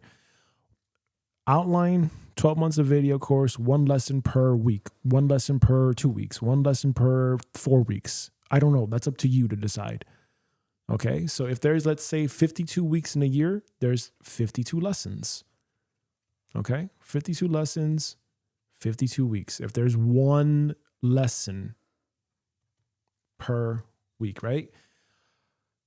We just have to think, what is the minimum viable thing that we can deliver to someone? So maybe it could even be like, hey, there's a 1 hour video course, or there's just a 15-minute or a 20-minute thing.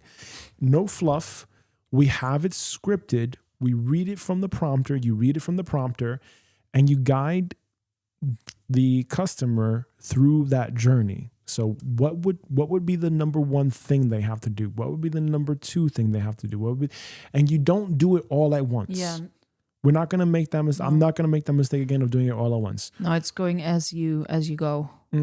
We go as because we go. things evolve and Right. yeah. But ideally we want to know, like, how do we get them? And that's the thing about what's called a process map. Okay. So a process map is what step 1, step 2, 3, so on and so on and so forth until we get them to their destination, right? That's their destination. We want to know, how do we get them from point A, where they are now, to point B, where they want to be, or point Z or whatever. So that's the idea behind all that stuff. So to answer that question, I wouldn't cap it. And that's why I would say have an ongoing thing. People start from week 1 of whatever their video course is. And then as every single week or month goes by, a new lesson unlocks, a new thing unlocks for them that they have to take action on. They come to the hot seat, prepare. They come to the hot seat, prepare. And this is very much going to be, you have to show up, you have to execute, and you have to get feedback, because I can't tell you this is going to guaranteed work. It's probably not. You're probably going to have to be testing this over and over and over and over again. But the thing is, you don't want to do it alone, because it can be incredibly discouraging. Why do I know that? Why do I say that? Because I've been there myself. We've been there. I've been there constantly. Yeah. And also knowing the benefits of being in a circle with like-minded people over the last 9 months,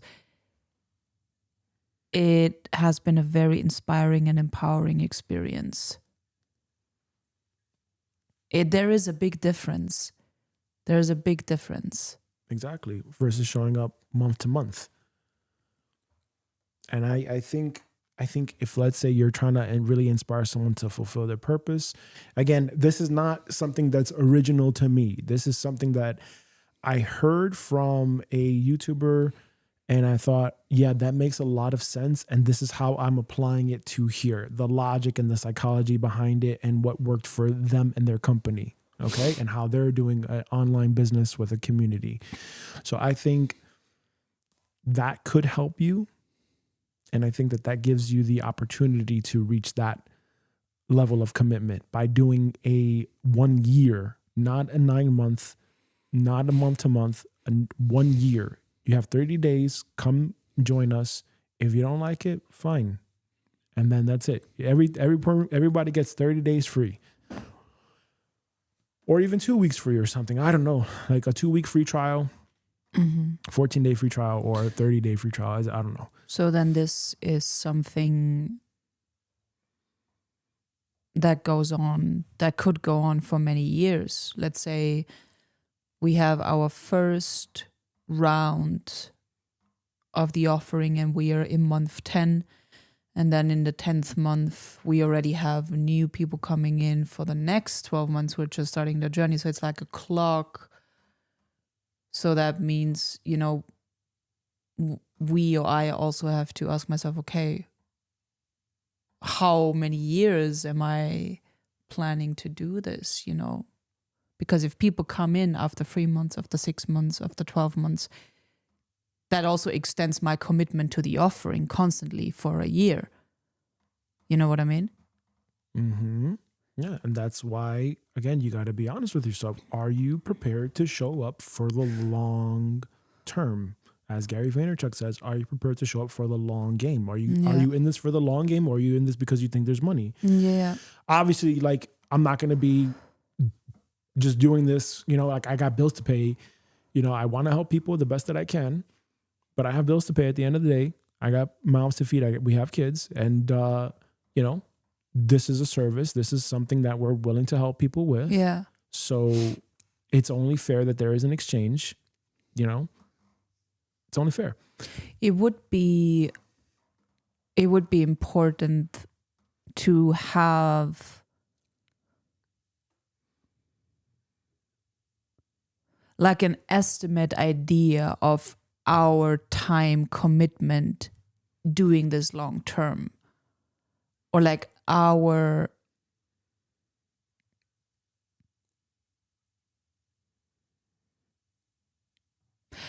like what is our level of commitment and energy going to require for doing this And that's constantly? and that's what you have to also be honest with yourself about. So if you are, Because if we're saying, okay, we're going to have a course which is already pre-recorded so I can use this over and over again. And then I'm just wondering, okay, how much of my actual in-person presence and energy is this going to require? Just want to have an estimate idea before doing this, something to get clarity on. right. And However, if we're saying we're doing this once a week for 2 hours, okay, that's already a good start so that I know what people expect of me and also what I expect of people. And I want that to be very clear as possible. And at the same time, okay, if people expect me and I say, yes, I'm gonna be showing up 2 hours every single week for the live call, the hot seat. And then on top, how much of my time and how much of my energy, focus, and work is it going to require leading up every week to the call? You know what I mean? Like in terms of preparation or monitoring people's applications, what have you. So I just want to have an estimate of, okay, how much of my time involvement is this offering going to require, even though I may only be there for 2 hours every single week, how much of my actual preparation time is this going to require? And I want to be very clear on that, especially with 2 kids and with the plans of moving to the United States, And that's why you got to be really honest with yourself. And that's why, again, you have 2 offers. I'm suggesting to you very strongly, be careful about that, because 2 offers mean you're going to do 2 different things. So I just gave you the thing for life purpose, but now you're going to have your own thing for the Diksha light language blessing. How long are you going to keep up with that? How long are you going to keep up with that? So you have to be really honest with yourself with that and what you're able to commit to. And this is, again, why I would suggest that, again, you always templatize everything. Templatize everything and have working procedures for everything. Why? Because big mistake I made with having a one-on-one service-based business is it was all me, right? Because of my inability to generate more income from the business that I had, or the self-employed freelance, whatever you want to call it, did not have enough cash flow. I could not hire people. Because I could not hire people, I could not spend more money on marketing. It's just it's a loop, basically. So that basically means that your ability to grow is capped. Yes. Okay. Now, with the group stuff, this is why, learning from those mistakes, you want to templatize. I get it. Everyone has their own individual purpose. I understand 1,000,000%. However, what we're providing is container. Container is not bespoke. Container is something completely different. It's systemized. It's like the difference between you preparing a burger and someone going to a McDonald's. And I'm not trying to say that what we're doing is cheap. It's not cheap by any means. No. What I'm saying is they have a system for how they have a specific menu. They have a specific offering. This is what it is. If you don't like it, okay, there's Burger King. Okay, there's Wendy's. Okay, there's Denny's. There's whatever. Otherwise, you can go to the grocery store, get all your shit together, and then make your own burger. That's fine. That's totally fine. If you want to go on your own, fine, but just realize it's going to take significantly longer. And that's what I realized from all these years of, making the mistakes in the business. And I apologize. I need a quick potty break. yeah.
Okay. So having said all this, um, for you, Hema, the again, I know that your intention is to lead this thing, and I'm sorry for talking too much.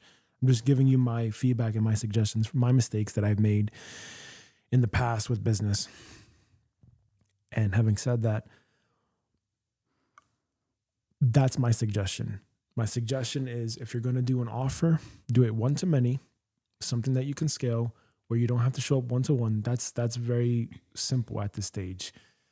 And your one to many offer should be something that you can do as a template, as a system over and over and over again. I don't know if you're going to have the energy to be, speaking constantly or doing light language blessings constantly. That's up to you. If you think you can handle that, whether it's once a week, once every 2 weeks, I don't know, but that's for you to figure out for yourself and to get clarity on for yourself. Also, too, I mentioned the thing about the difference between a monthly offer versus a 1 year container commitment. Completely different in who you attract as your audience for commitment. Yeah. So you may get people that are very inconsistent and they're for 1 month and then they leave. And you got to really ask yourself, one path is going to be very high retention, because after a while, what you're going to see, I think, is people that are going to want to continue on. They're going to want to continue on and they're going to want to be part of that thing. Whereas, another offer, a month-to-month offer, you might have people that are going to try it out and then after like 3 months, they're gone. That's it. Especially because if there's no emotional connection or if there's no, and it takes a while, I think, to build that emotional connection with humans. So just something to think about. Either which way, I don't know if that's what else you wanted to cover today. I know you also had to create content, deciding what must ship today. So that was completely ignored. So I don't know what direction you want to take the podcast or the live stream today in.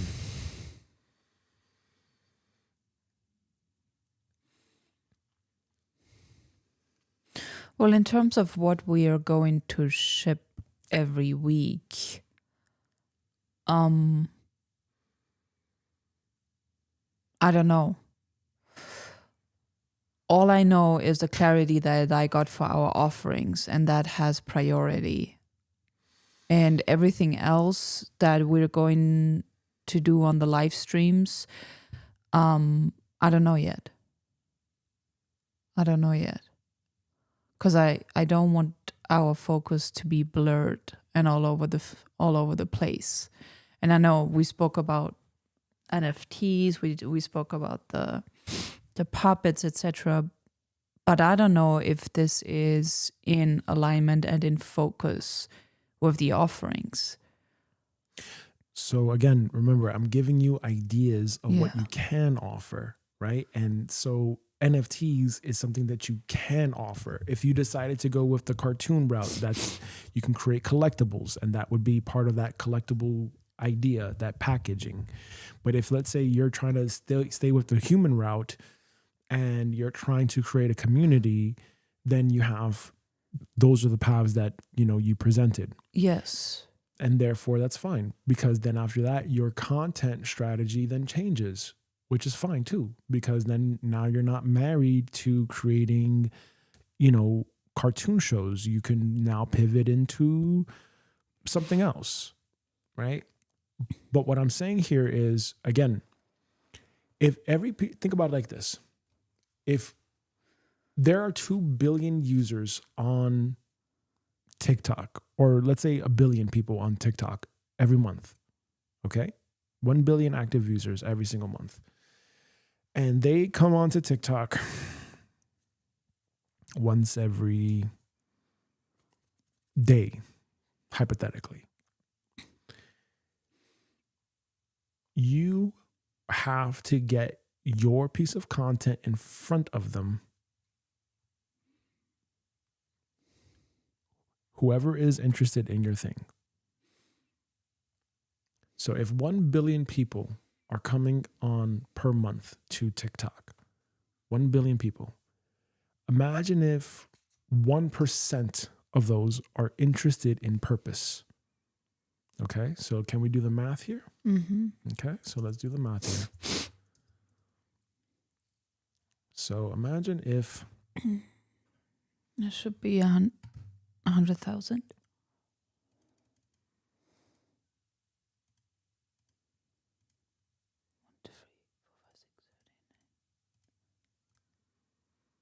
Oh, okay, 10 million is 1%. Yeah. Oh, okay. Let's actually, maybe my math is bad. no, Maybe, wait. just times Please 1%. tell me. Please do some math for me, just in case, so that I'm not going crazy here. What is 1% of 1 billion?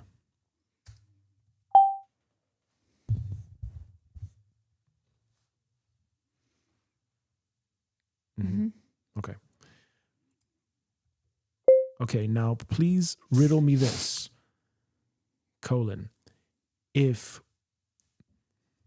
Is it possible that in any given month, 1% of active users on any social media platform could be potentially interested in one specific subject, specifically like life purpose and finding out what their life purpose is? Question mark.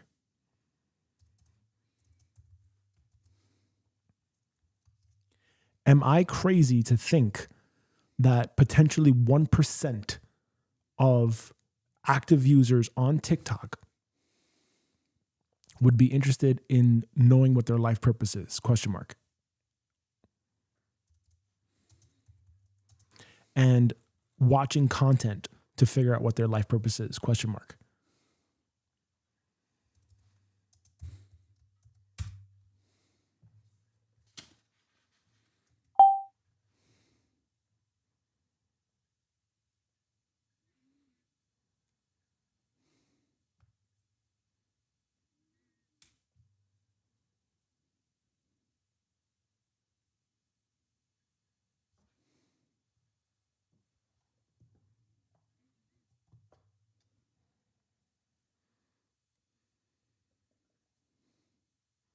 You know, you can also do the warming bottle too. It's just my feet. If you put the warming bottle on your chest, eventually the heat can go down to your toes. Maybe you need a warming bottle. Yes, that is absolutely possible. You're not crazy. The clean way to think about it is this. If a platform had 100 million active users, then 1% is 1 million. 1 billion active users, 1% is 10 million. So your question is not, could 1% care about life purpose? The real question is it plausible that millions of people are interested in meaning, identity, fulfillment, direction, purpose, self-discovery, spirituality, career alignment, or what am I here to do? And the answer is yes, it's very plausible. What may be slightly off is this part. People usually do not all identify with the exact phrase life purpose. They may come in through adjacent doors, like feeling lost, So again, this is where we want to be creating content on these words, these kinds of terms, like burnout, identity crisis, spiritual awakening. I know what I'm meant for more. Why do I feel empty? Even when these are all possible avenues to create content around, because it could speak to them like, oh yeah, you know, that's what I was going through, emotional pain. So the market for your topic is probably bigger than the literal keyword life purpose. That said, here's the reality check. Possible, yes. Addressable through content, yes. Will 1% of TikTok all watch your content directly? No. Could 1% of users be the broader potential interest pool? Very believable. The mistake would be assuming 1% are interested, therefore my content should automatically get shown to them. That's not how the platform works. The platform first tests the hook, the retention, the engagement, the clarity, the reliability, the relatability, the repeatability of the topic. That's a key one right here. This needs to be really emphasized. The repeatability of the topic. Yes. Okay. And that's people like Gary Vaynerchuk or Tony Robbins or Eliza Nichols who have been in this for years. And they are repeatedly serving on the same topic. They're saying the same thing over and over and over again, right? And that's what we have been doing for the last years. No, we have not. Let's not lie to ourselves. We have not been doing that for the last years. We have not been posting content for that. We're starting from, once again, zero. No, I mean, well, my message over the last years has still been about the same message. It Sure. has just been evolving. Sure, but you still have not been posting, and that's a big difference. If there's no receipt, if there's no record of it, you can't say this is what I've been saying for the last years. There's no who knows what you're saying. Now you're starting over from zero. You're starting over from day one, basically. You know, and that's the thing about being consistent and showing up consistently. Because even if you just take time off, people are going to forget about you. You know why? Because we're in the era where as soon as someone quits, someone steps up ahead, and the algorithm, it's a wheel, it's a machine. It's just going to keep going. You know, you may be the face for a while, but as soon as you stop, you're going to go to the background. People are going to forget. And then there's going to be a new face. So that's why I'm telling you, when we create these content. So that needs to be, it needs to be treated like a habit, like you take care of your body or you exercise daily. 1,000,000%. Which is part of, you know, your dharma health, your financial health. It's a non-negotiable at this stage. So that's how we have to treat it. We have to treat it as we're showing up here. This is just part of our life. This is part of who we are. This is what we're doing. And that's a long game. That's until the day you die thing. Yeah, and that's totally reasonable that your purpose should have, you know, daily care and daily nurturing in your garden. Yeah, for sure. For sure. So getting back to this, that's not how platforms work. The platform first has the hook, right? The first 3 seconds of the video. Retention, how do they stay on? The engagement, are people liking or commenting? The clarity, is your message clear? Are you relatable? Do people resonate with what you're saying? And the repeatability of the topic. This is very important. This is you niching down and basically having the same messaging. You're saying the same thing over and over again, just served in very different ways. So your job is not to prove the market exists. Your job is to make the topic enter through the pain first language instead of abstract philosophy. This is how you tap the 1%. So the blunt answer, yes, 1% is realistic as a potential interest pool. What's unrealistic is expecting the algorithm to hand the audience to you just because that niche exists. You need to package life purpose as pain, curiosity, Okay. So the point of me sharing that with you is, again, just imagine if potentially 1% of all active, okay. And how many active monthly TikTok users are there?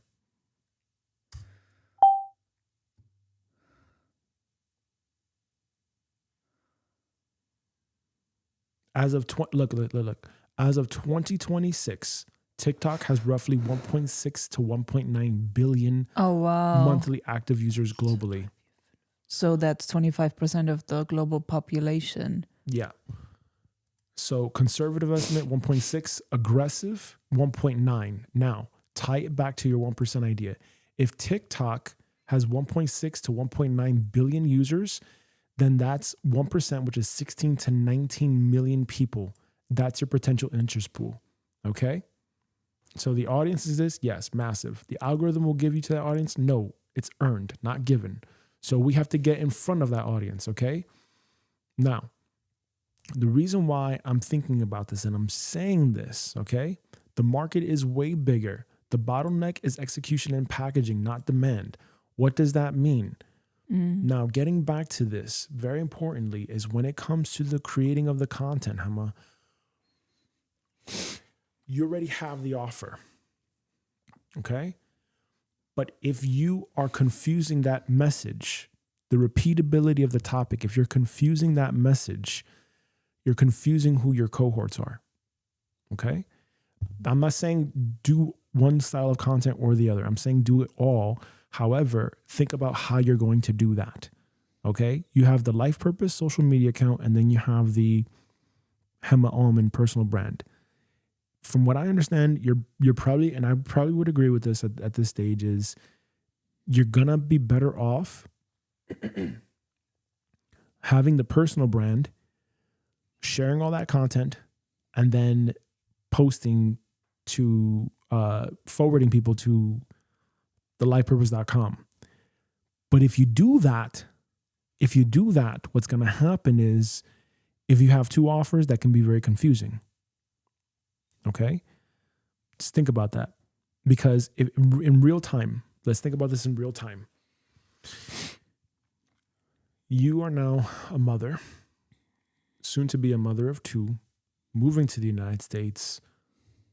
You want to have a retreat center, all this stuff. That takes a lot of time. You need to create content on a consistent basis. At the very least, from what I see, you need to be creating 12 pieces of content, the very least, per day, native to that platform, scheduling it out every 2 hours. Why? Because you have 1.6 to 1.9 billion active users, and the algorithm is only going to push out your content up to a certain amount if it doesn't meet certain criteria in the beginning. So if people are instantly dropping off, they're not swiping through, they're not watching the content, they're not doing whatever, what do you think is going to happen? They're going to go off.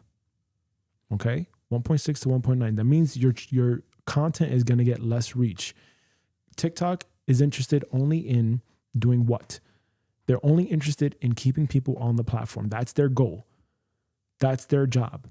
Because why? Because advertisers are paying to get in front of the right audience, and they're going to pay money. So TikTok is going to do what?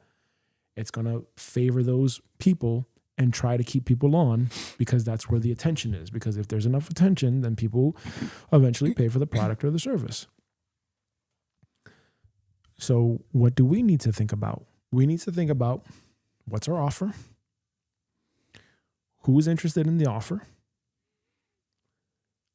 what's the pain that they're having, how can we solve that pain through the offer, okay?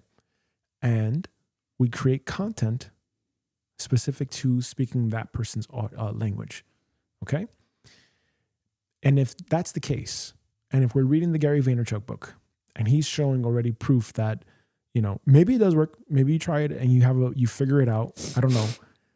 But if, let's say, you have a life purpose account, and then you have a Hema Almond account, and people are resonating more with the personal brand than they do with the business, driving traffic and creating content and then driving traffic to your offer can be a lot more work than you want it to be.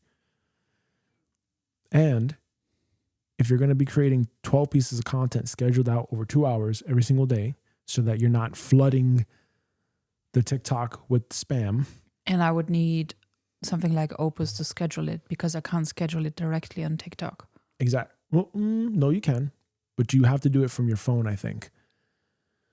The way I researched it, that it's not possible to schedule it directly on TikTok. That's what I saw. I just did it yesterday. I just scheduled my post from yesterday. I'll show you how to do it. Okay. I'll show you how to do it. But either which way, if you're going to be doing that, you would have to still, regardless, schedule your thing out for the day, right? And then that's only just one platform, right? That's why you want an auto scheduler like a Buffer or something else. If you're going to do that, and let's say you have the offer of the $30 a month, you're going to get a very different audience pool. If you're going to try to do cohorts and you're going to try to speak their language, versus if you try to do the other one, you can get a very different audience trying to speak that language. So just be mindful of that. I'm not saying do or do not do it. I'm not saying that. No, I'm not. I'm saying just be very mindful of, if you're going to go through all that effort, I think it's going to take you the same amount of effort regardless. So what would you rather do? And plus, again, it may be two different lanes. If you're talking about people that speak light language or whatever, that may be a very different type of audience than someone that wants more of a masculine thing. Like, give me a system and tell me exactly how to fulfill my purpose so I can leave this job and, get out of this AI thing. That could be two very, very different ways of speaking to people. And, I think where I stand out more is definitely more the spiritual part. And you are the system guy. That's why you are the man here and I'm the woman here, Yeah. If that's the case, though. So if the second offer, Build Your Purpose Hot Seat Community, is supposed to be very masculine, I don't know if I can deliver on that. Yeah, and so that's the other thing too. And again, the thing is, if you are posting content on just your personal brand, when it comes time to sell lifepurpose.com, if you're intending to sell it, how is that going to work if there's no content on there? So think about all of that for a second. Think about everything that I just said for a second and really take that into perspective here. If you have two offers, okay? I'm not saying don't do it. I think that's great. I think either one works. Just think about this. Two offers, two different funnels, okay? I think gone are the days where you are having a shop and you sell all types of different things. I think, especially with the AI stuff, you're going to have to niche down even more. Like have one specific message. It can evolve, sure, but that one offer, that's where you want to drive traffic to. So you want to be creating content for that. And in order to successfully do that, think about this. We're in an age where people are getting, I saw this on PewDiePie. He talked about people having algo brain, like attention spans, like dropping significantly. People are very dopamine addicted to content. And I just watched something on YouTube yesterday on one of these like news companies, NBC or something like this, where they're talking about basically how Facebook and YouTube are basically getting sued for hundreds of millions of dollars by the state of California or North Carolina or wherever, because they have knowingly been engineering their platforms to keep people addicted to what they're pushing out, right? So they're yeah. I'm not surprised by that. Yeah, sure. It is a form of addiction, and that's why you got to use technology and social media like really, really, really with a good level of consciousness. Yes. And my point with that overall, though, is the following.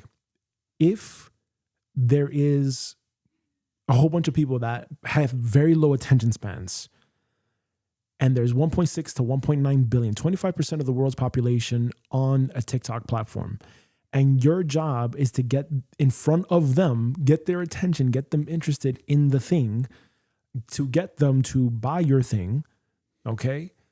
That is already a challenge in itself. And to do that consistently, okay? You'd have to be prepared to do that for a very long time. On top of, you'd have to be prepared to potentially go a few months without getting any clients for a very long time or getting anyone into your offer. I don't know. Maybe you are an outlier, you are a unicorn, and you figure it out. And in which case, great. Then don't listen to me at all. I'm just sharing with you my mistakes, what I've learned, what I've observed along the way over the years doing this stuff on and off. And what I can say here is that if that's the case, think about realistically creating content for lifepurpose.com only. And what's that going to look like? Think about creating content only for Herman Alman personal brand only, and what that would look like. Could you do that consistently over days, weeks, months, years, decades? Would you be willing to do something like that? Because that's the whole point of the personal brand. Mm-hmm. The whole point of the personal brand is it's a very long-term investment. It's a very, very long-term investment. Like you could be doing this for years before you actually see the investment pay off. That's the idea, I think. And the investment payoff should be that you can easily launch a business and then have people sign up to the offer, etc. So either which way, I think let's say right now, if we just put a pause on everything and you say, hey, look, for right now, we're just going to create content and see what resonates, see what whatever, that's fine too, because you're playing the long game with that, okay, with a content thing, because you have to build trust.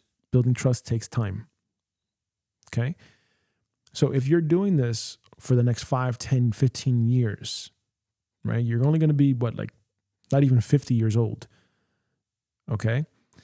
By that time, you could launch a business on a dime and then have the interest if you have done it correctly. But would you be willing to do that? Versus if you have the lifepurpose.com, you're creating content only for that. Comes time to sell it, you sell the whole package. You sell the offering, you sell the everything, you sell the systems, you sell everything that the new owner would need to take over and run that business for you. You know, it's a little bit different. So just ask yourself that, and ask yourself, what can you commit to right now for yourself? Well, and even still, hey, maybe give it a shot with just, you doing the light language stuff. You have a Zoom call, you do the light language transmissions, and you have one-to-many, and you probably would be very fine, and you probably would find that you're very comfortable, honestly, just doing that.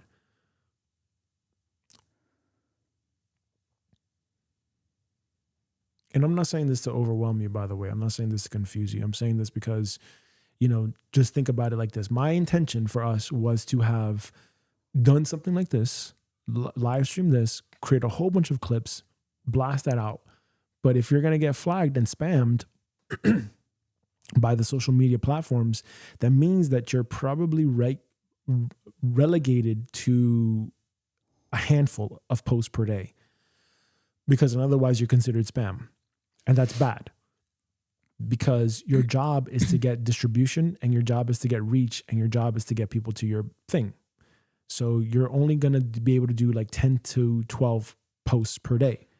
Now, if YouTube and social media stops posting your content after a certain amount of time, that means you got to keep feeding the engine over and over and over again. You got to keep posting the content over and over and over again in different formats, which takes time, which means that, one content format may not work. You then have to do something that may be more labor intensive, more human intensive, versus just trying to rely on AI to do it. And that takes time. And then to do 2 offers, are you able to do that consistently? Yeah. You understand? Mm-hmm. And I would say the following. If we combined our personal brands, okay, this may be an idea. We combine our personal brands where you do talk about the feminine stuff. I do talk about the masculine stuff.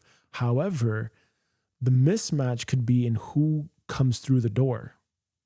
Okay? The mismatch could be in who comes through the door. No, not necessarily. As long as we are transparent. I'm going to tell you why it would be a mismatch. I can already see it. Myself personally, we would have to test it. Myself personally, we would have to test it. But here's why I would see a mismatch. You're very much into spirituality, which is great. And I am too.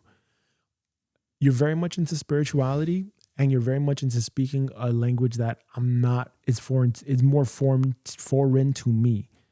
So when you're talking about light language and you're talking about, dragon and DNA codes, I understand that, but that's not how I would speak in a normal day-to-day way.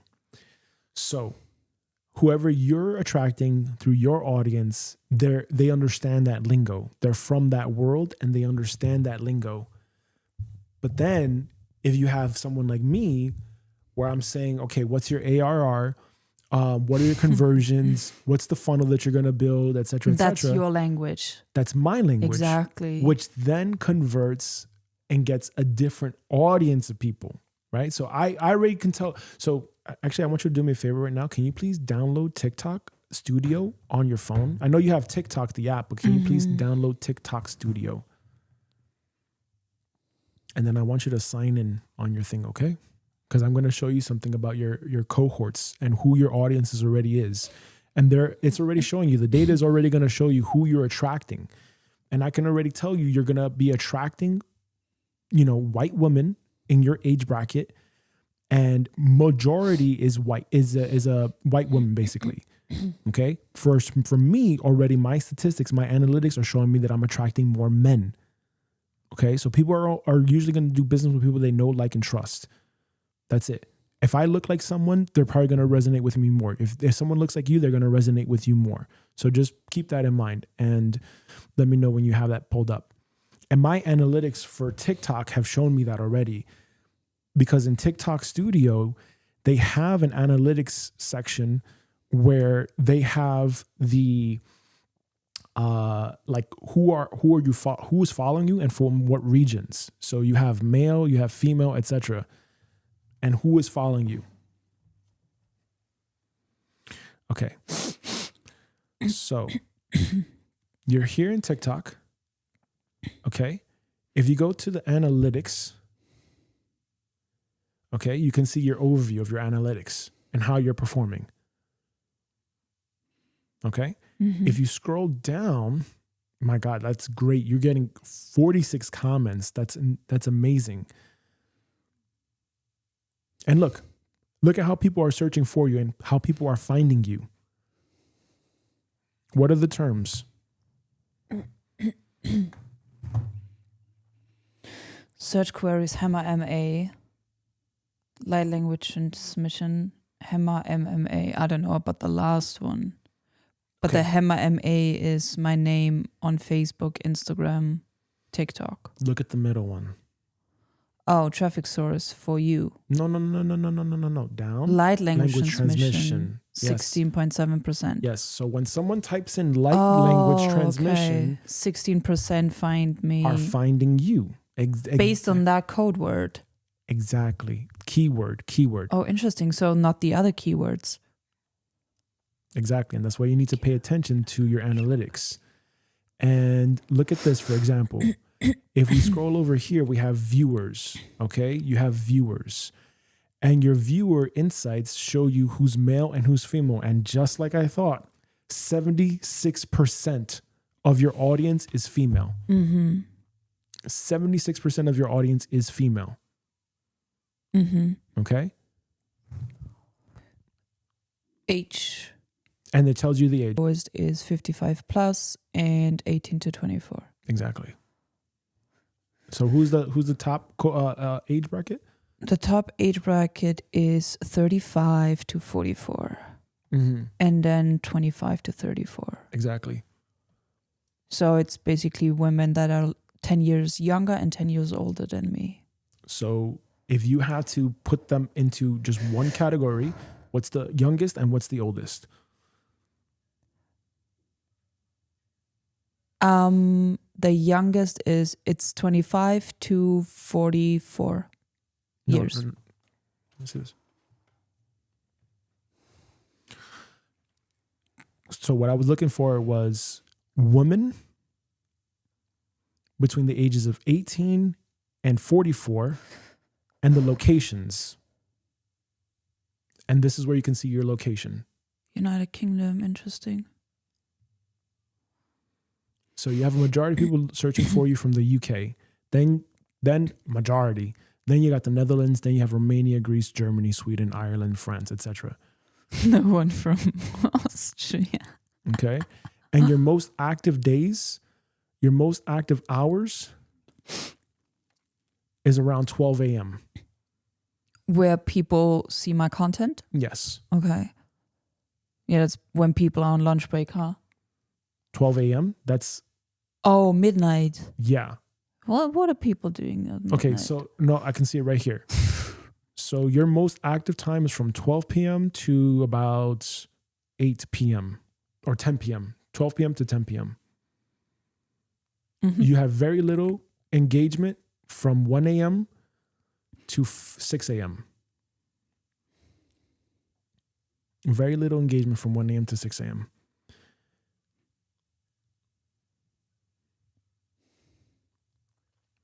So why is that important? Because getting back to what I was saying about your audience, the language that you're speaking to your audience is probably going to be different from how I speak, right? I'm the guy that like says that, you know, fuck this and shit that and da da da, and I'm that guy, right? That's part of my culture and how I've grown up. You have a very different culture and how you've grown up. So how you speak and how you talk and how you communicate to your audience could be vastly different from how I do it. And who's interested in your product or services could be completely different. Okay? I'm not saying that it cannot work. I'm just saying we come from two different worlds if you think about it from that perspective. And while I know that you know some of the things that I'm saying,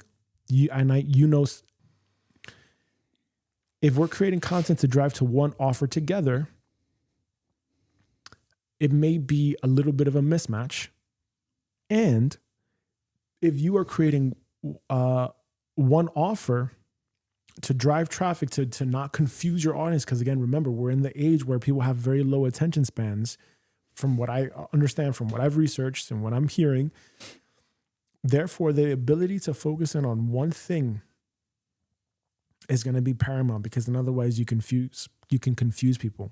And if the way the interest graph and the social media accounts are working is they are operating like a machine, you have to constantly post, because if you don't post and if you don't get that takeoff that you need, your content automatically is going to die. So all the work that you put in for a piece of content is going to go down, and it's not going to get the reach. If you do create a viral piece of content, it's going to grow. It's going to get the movement and the traction. So that one piece of content can be doing all the work for you. How you say that is up to you. However, if you do capitalize on that, and if you do get that reach that you need, if you do get the algorithm to distribute that piece of content for you, then you obviously want to make sure you maximize on that piece of content by having an offer that you drive traffic to, that people can purchase. Does that make sense so far? Yes. Okay. And when it comes to the type of content you create, if you're creating content for the Life Purpose Hot Seat, you may be speaking something very differently than how you would speak light language for the Diksha blessings and the other thing. I just know that I need to harness in on my gifts, and you need to harness in on your gifts. And at the same time, living and fulfilling our purpose in this world is requiring both the feminine and the masculine. Therefore, it requires the inner transformation, the spiritual aspect, and it also requires what you have, the structure and the systems. And I don't want to leave people out on one thing or the other. I don't. Because if people need to get activated on a soul level for the new energies of the new earth and of the soul remembrance, this is spiritual work. You cannot bypass this. You cannot move on with merely just masculine systems and structure without having the spiritual component to it, because this is all about bridging both the masculine and the feminine, and bridging the metaphysical and the physical. This is all about the oneness consciousness. We can no longer leave one thing out. Okay, here's an idea.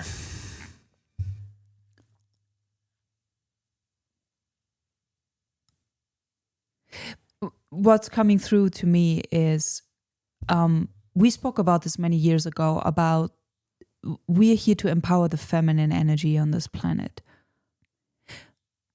Well, guess what? In order to empower the feminine energy on the planet, they're going to need the spiritual support, and then actually help the spiritual purpose side, and also, the new earth children coming in with the spiritual hypersensory gifts and their soul being fully online. How do we empower them? By closing the gap so that they can actually be spirit embodied in this physical life and live their soul's purpose in this physical realm. And they're going to need the structure, the systems to build it in the physical. Does that make sense? Yeah. So think about, let's say our children. Let's say our children are very spiritually gifted. And we're talking about, clairvoyance, clairaudience, clairsentience, and gifted in arts and gifted in supernatural things. Okay, great. Now, how can let's bridge this into the physical so that you can be fully realized on the physical plane as well, so that you can, receive money, receive the resources that you need while being a spiritual being, having a physical experience. You're going to need both. You're going to need the structure and you're going to need the spiritual support. And that's the spiritual entrepreneurship, if you want to call it that way. And it's going to it's more and more like people are waking up spiritually. They are now asking themselves, okay, what's my spiritual work? And how can I actually bring the spiritual work into the physical? They're going to need both. And that's why these two offerings, they came to me. I woke up, I was awake by 12 midnight, and I was laying awake in bed, half awake, half asleep. And then this is what came through. And what I see clearly here now is that one offer is very much only about the spiritual and the Diksha blessings. And the second is probably going to be 70, 80% just masculine structure.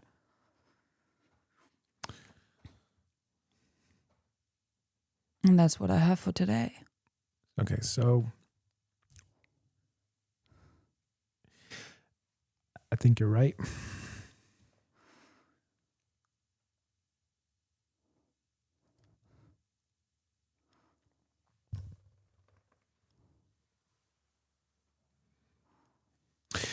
What came to me is the following. What came to me is, okay, what if you do combine the both? You would have to be willing to speak.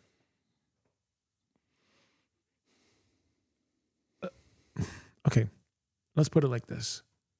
I think the way that I see this, because I do agree with you 100%. I think, especially at this stage of my life, I was always the type of person that thought, oh, all the hard work or whatever, and that's it. No. No, that's not how that works. Especially if you're not emotionally regulated, if you're not emotionally balanced, you're going to tip over. Done. So you need to make sure that you can handle that and you can handle whatever comes your way. And that's a very spiritual process. That's a very spiritual game. And at the same time, are you able to be flexible and to add on some components of how you speak so that you can, when you speak and you're creating content, you're not just light language transmission girl. You understand what I'm saying? For sure. Because if let's say, let's really break this down very logistically here. If we are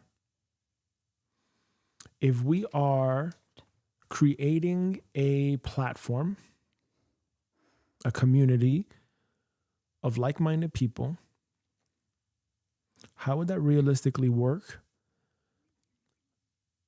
if we speak two different languages and we're driving people towards that one offer together? Right? You're taking people from your camp. I'm taking people from my camp. We're driving it to that one. It could be a mismatch. So what I'm saying is, what if we were able to open up and try to be flexible enough to adapt and take on some of the language that you would speak and I try to speak that, and you take on some of the language that I would speak and you speak that.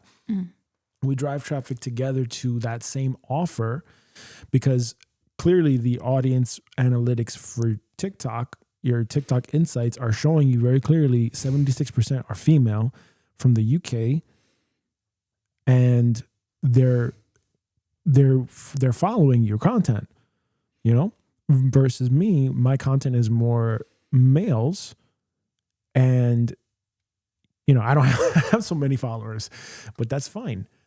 What if you created one offer and you merged that Diksha And light language, and what you do is you either do it at the very beginning of your weekly hot seat call or at the very end of your weekly hot seat call. And you package that all as one offer. And we create a video saying like, hey, you know, welcome to this community. We're not the usual community that is talking about purpose from just a spiritual standpoint. And we're not the usual community that's talking about purpose from the standpoint of just purely business and making money. We're combining the two. Hold on.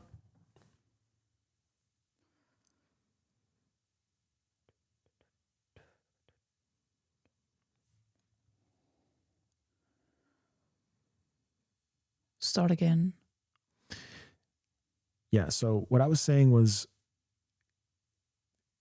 you presented two different offers today. And offer number one is doing a light language transmission for one group. And then offer number two was the life purpose hot seat stuff with the community. I'm saying, what if you marry the two? And that's going to require you having to be willing to take on a little bit of my language and me having to take on a little bit of your language so that we kind of speak the same language in a sense. So that when we alchemize our community, like who we've attracted together, we alchemize them into that core container. And what I was saying here was that instead of you just having two offers, you bring them together, you package it together, and you make a video introduction or a video that basically says, hey, like, what are we about? And that gives them the understanding, especially with that 30-day free trial offer. You're basically saying, hey, look, some people, when they think about purpose, they think about spirituality only and etc. And some people think about business and like, how do I build a personal brand? We are here to bridge and marry the two. We're here to combine both of them because they're both essential parts to that puzzle.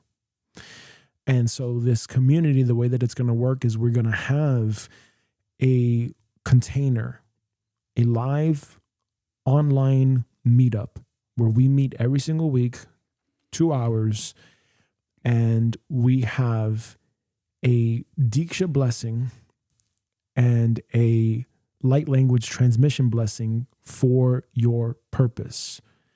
And then you fill in the blank, Hema, of whenever you want to do that, whether it's in the beginning or whether it's at the end. You can also, that's where you can add your meditations. So let's say you can make a sleep meditation with, again, the pipe, the little microphone. We can do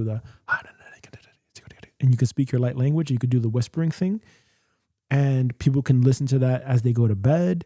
You can incorporate all of those things, and you can have that as like an add-on. So now that just adds more value to the thing. But I would not try to do a thing where I'm separating everything so much.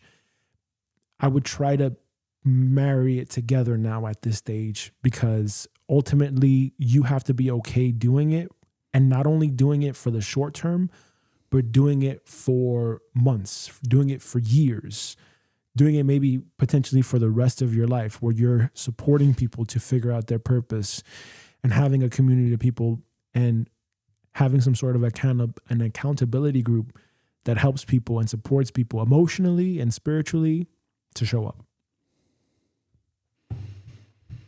So that's the idea that I had. Instead of having two offers, you merge them. And that's probably even better, because now you're now adding to your universe of how you speak and how you do things. Mm. And again, when it comes to this now, the live stream, the whole purpose of the live stream here is not to be talking about the offer. The whole purpose of the live stream is to get the content, right? But first, I do agree, you have to understand like what's your offer, who's your cohort, et cetera, who you're trying to target. And then you create the strategic organic content around that they're going to resonate with. But that's also why you do it in your way, I do it in my way, and then we come together and we do it in this way. So that way we can clip all of that, and then we just schedule it out and we distribute it out to wherever we need to. Yeah, let us just let that sink in. Everything that we just talked about. For a minute.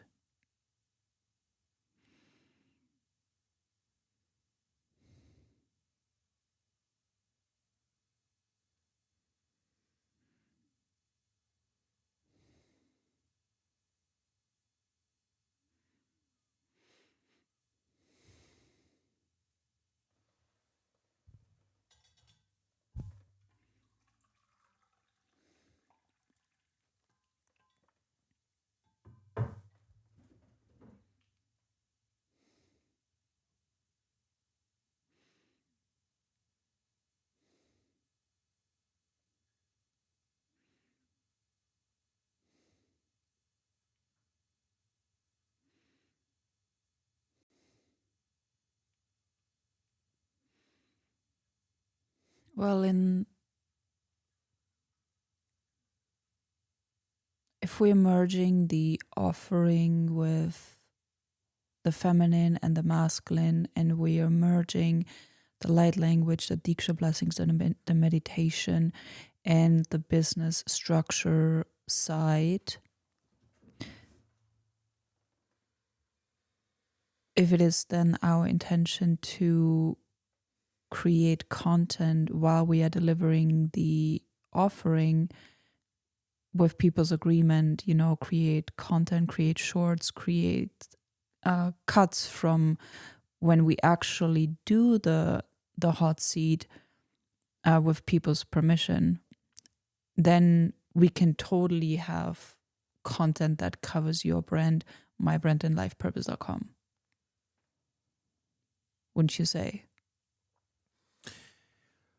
Yeah, but that's a content format. Sorry.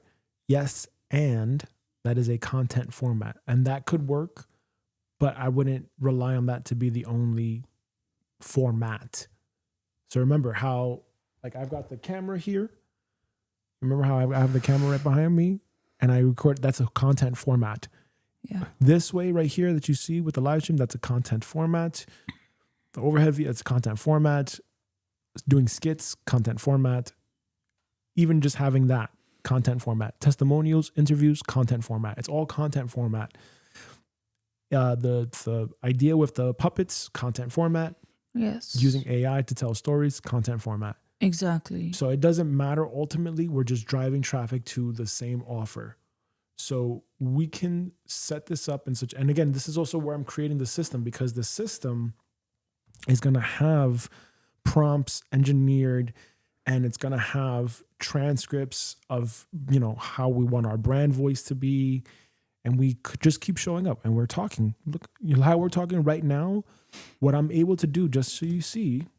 So just so we're very clear, let's go here and let's go to YouTube. Okay. Just like how we have here, we're able to go to YouTube, and I'm going to show you our thing right here. Let's go to the life purpose of, and I'm going to pull a transcript. Okay. And now look at what we can do here. We're going to pull a transcript from last week, and we're going to show up. We're going to show this on the thing, what anyone can do to figure out their brand voice. We're going to show the transcript. We're going to copy this now.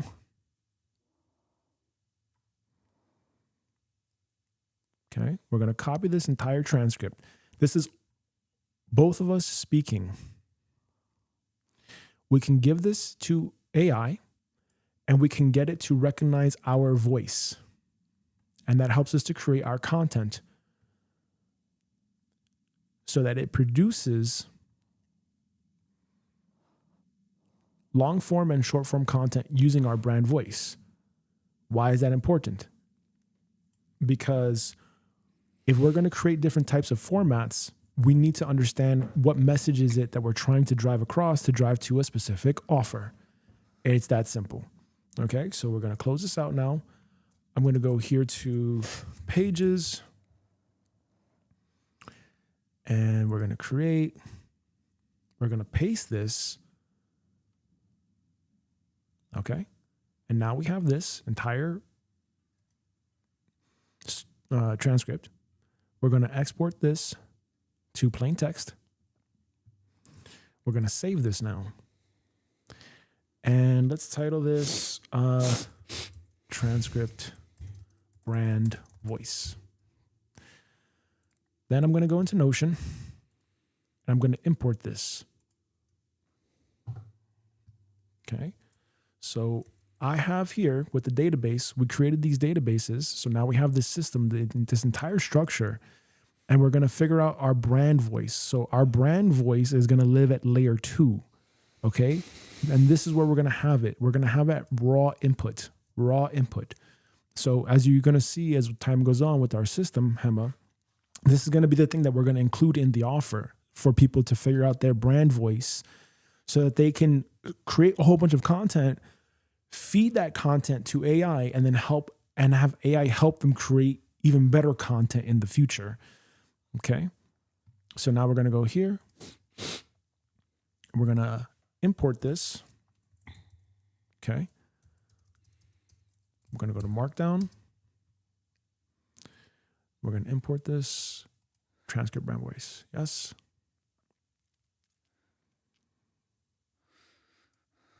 And I'm just going to show you.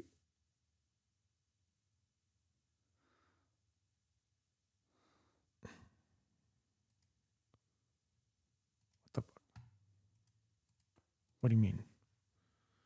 What do you mean?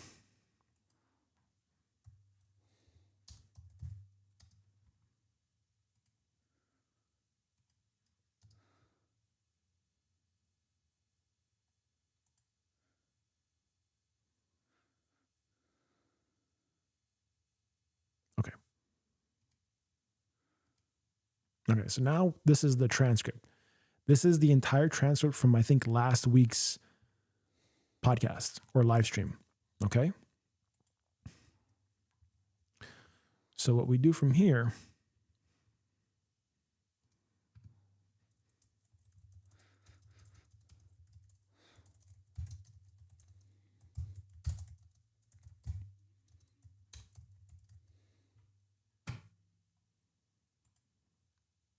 we can do something like this, like feeding it to the model, feeding it to a ChatGPT or whatever model, Claude or whatever. And we're going to export this.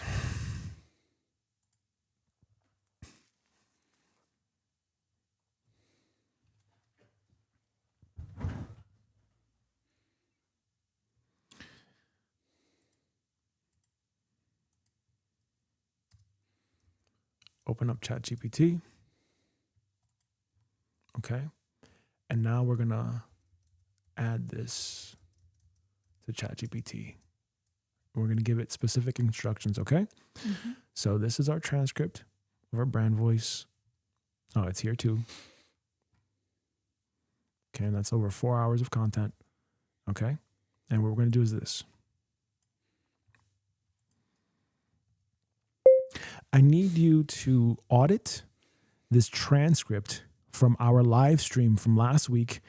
And I need you to determine what are the top 3 things that we discussed from last week as a summary of keywords. The ChatGPT is going to tell us, it's going to summarize what we talked about. Okay. We did execution systems, working procedures, building a repeatable workflow. Okay. World building, audience co-creation, life purpose brand, the characters, the golden dragon, the peanut gallery, the story universe, etc. Okay, great. Okay, great. Now, what I want you to do for me is I need you to create 10 hooks for point number 2.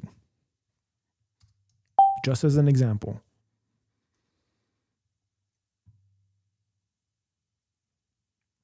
Okay, so now imagine if these are the building blocks of creating content, okay, then I need the title, I need the hook, I need the thumbnail. Sure, those are the most basic things, but I also need the value to give. In order to distribute that value, in order to actually give value, I need to be able to create that piece of content in such a way that it is consumable to the person that's watching it, gets them interested to actually want to watch it, and then, depending on the offer, be able to drive them to that community to say, hey, we can help you out here. Okay? Okay, this may be a good hook right here. Okay? I like the 6th one. Okay, let's do this one.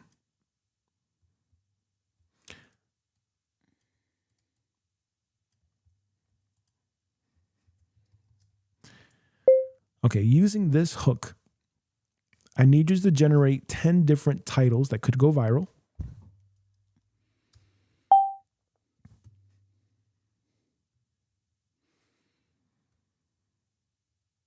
Okay, and then this could be it. This could be the thing. Right. This could be the title. This is the title.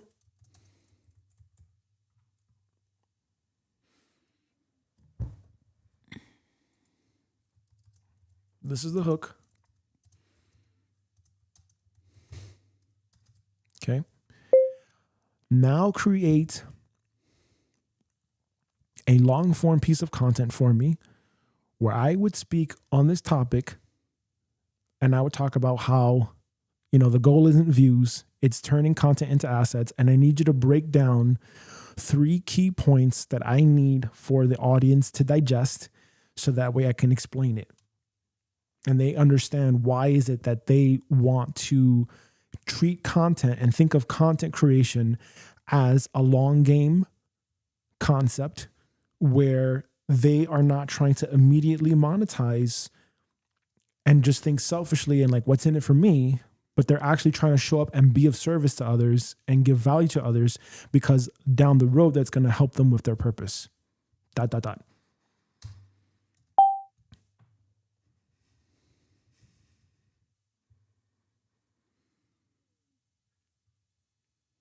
Okay. So now imagine if you now know that your cohort. So this is now version 1, right? This is now version 1. Now imagine if your cohort is women that speak light language. How is this going to change? Okay, now what I need you to do is I need you to give me that same exact structure, but I need you to change the words to match the language that this specific cohort would understand. Women from the UK that are between the ages of 18 and 34 years old, that are into spirituality and speaking light language, and they want to fulfill their purpose. Period. Please create content and create this long form piece of content. Reword this long form piece of content in this way. 111.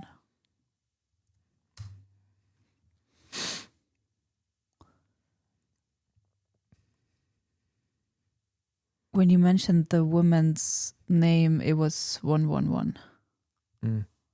Okay, now, Hema, what I want you to do for me is I want you to read what's on the screen. Read the entire thing. Why views don't matter and what actually makes money. Hook.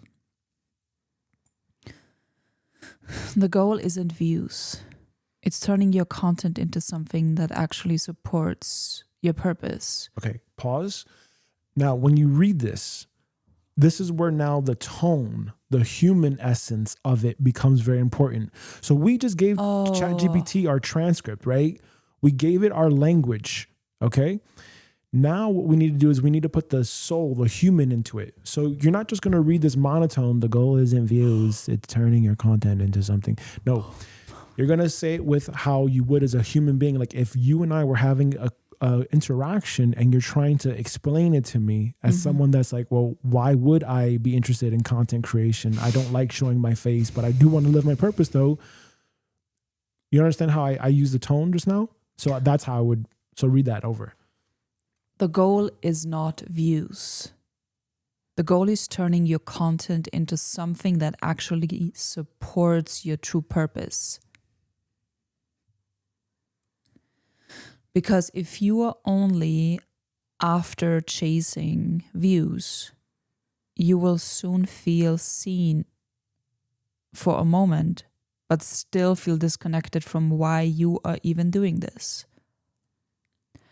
I see many women right now sharing their voice, posting about spirituality, healing, light language, and purpose, but they're quietly feeling like, why isn't this going anywhere?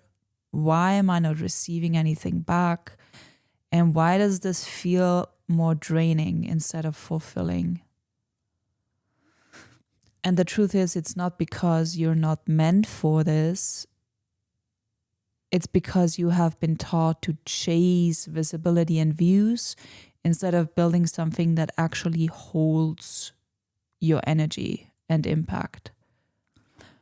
Because the views are just attention, but what you are here to build is something much deeper. Okay, pause right there. Okay. That's good.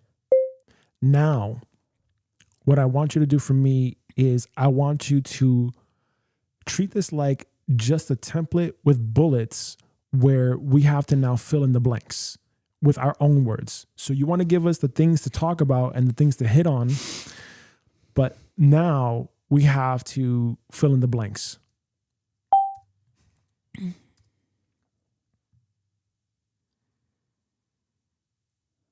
Again? Mm-hmm. Why views don't matter and what actually makes money. The goal is not views. It is you being in your authentic soul's essence. Because if you're only chasing views, you will feel depleted. Because if you only chase, I would have to think about this. Exactly. And that's why I said before. The script. That's exactly why I said that. Yeah. But also I personally would like to read over the script prior to actually check if it is in alignment. 100%. Because if it's like the script of the first one, the Shrink, we want to make sure it's a good script. Okay, now I want you to give me a actual script, and I want you to use this transcript as our brand language, period. I need you to word the entire script and give us everything that we need to fill in and we need to say on a video to speak to our specific cohort that is written in a way that we would say it. I'll be right back. Are you going down? No. Okay.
Oh, my mouse is here.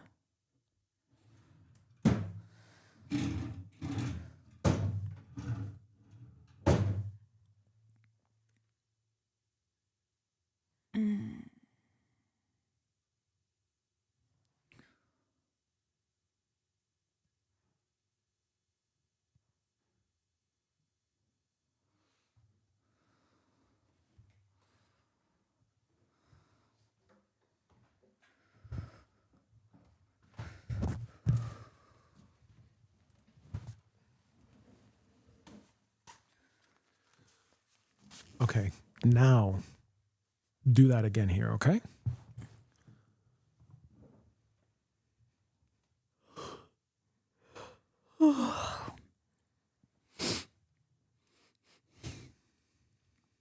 Let me just say this straight.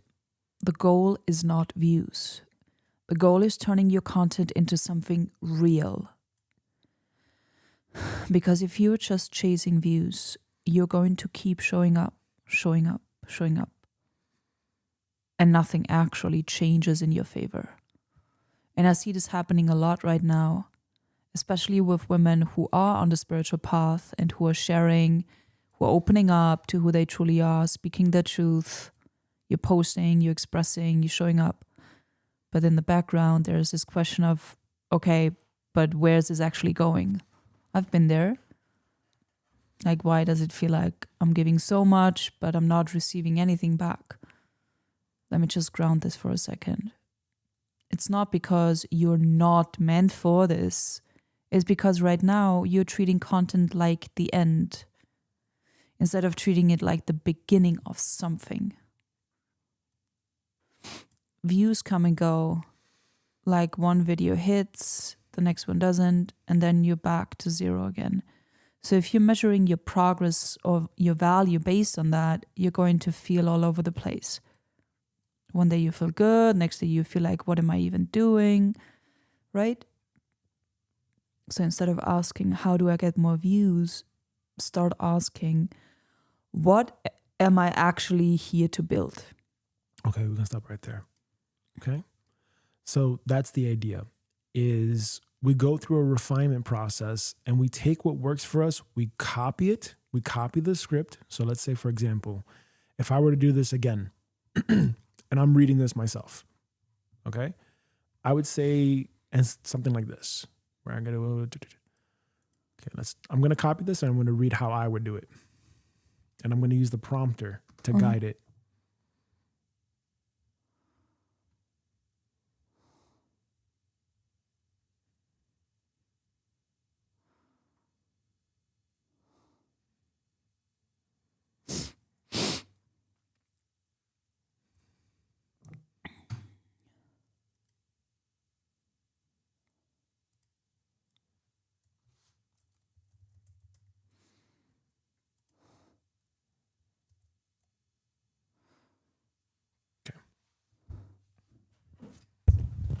So just imagine this in real time. You may, you want to record this for, yeah. TikTok?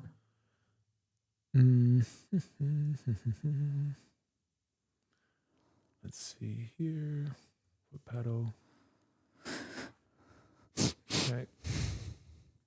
So let's go.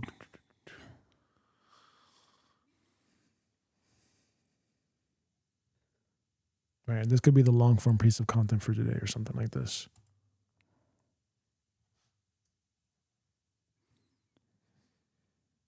One, two, three.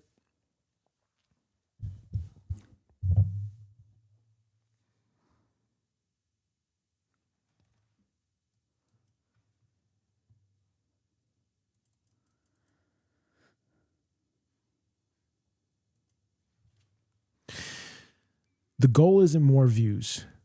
It's turning your content into something that actually supports your purpose and ultimately building a business that'll get you through this transition of the AI revolution that's already here.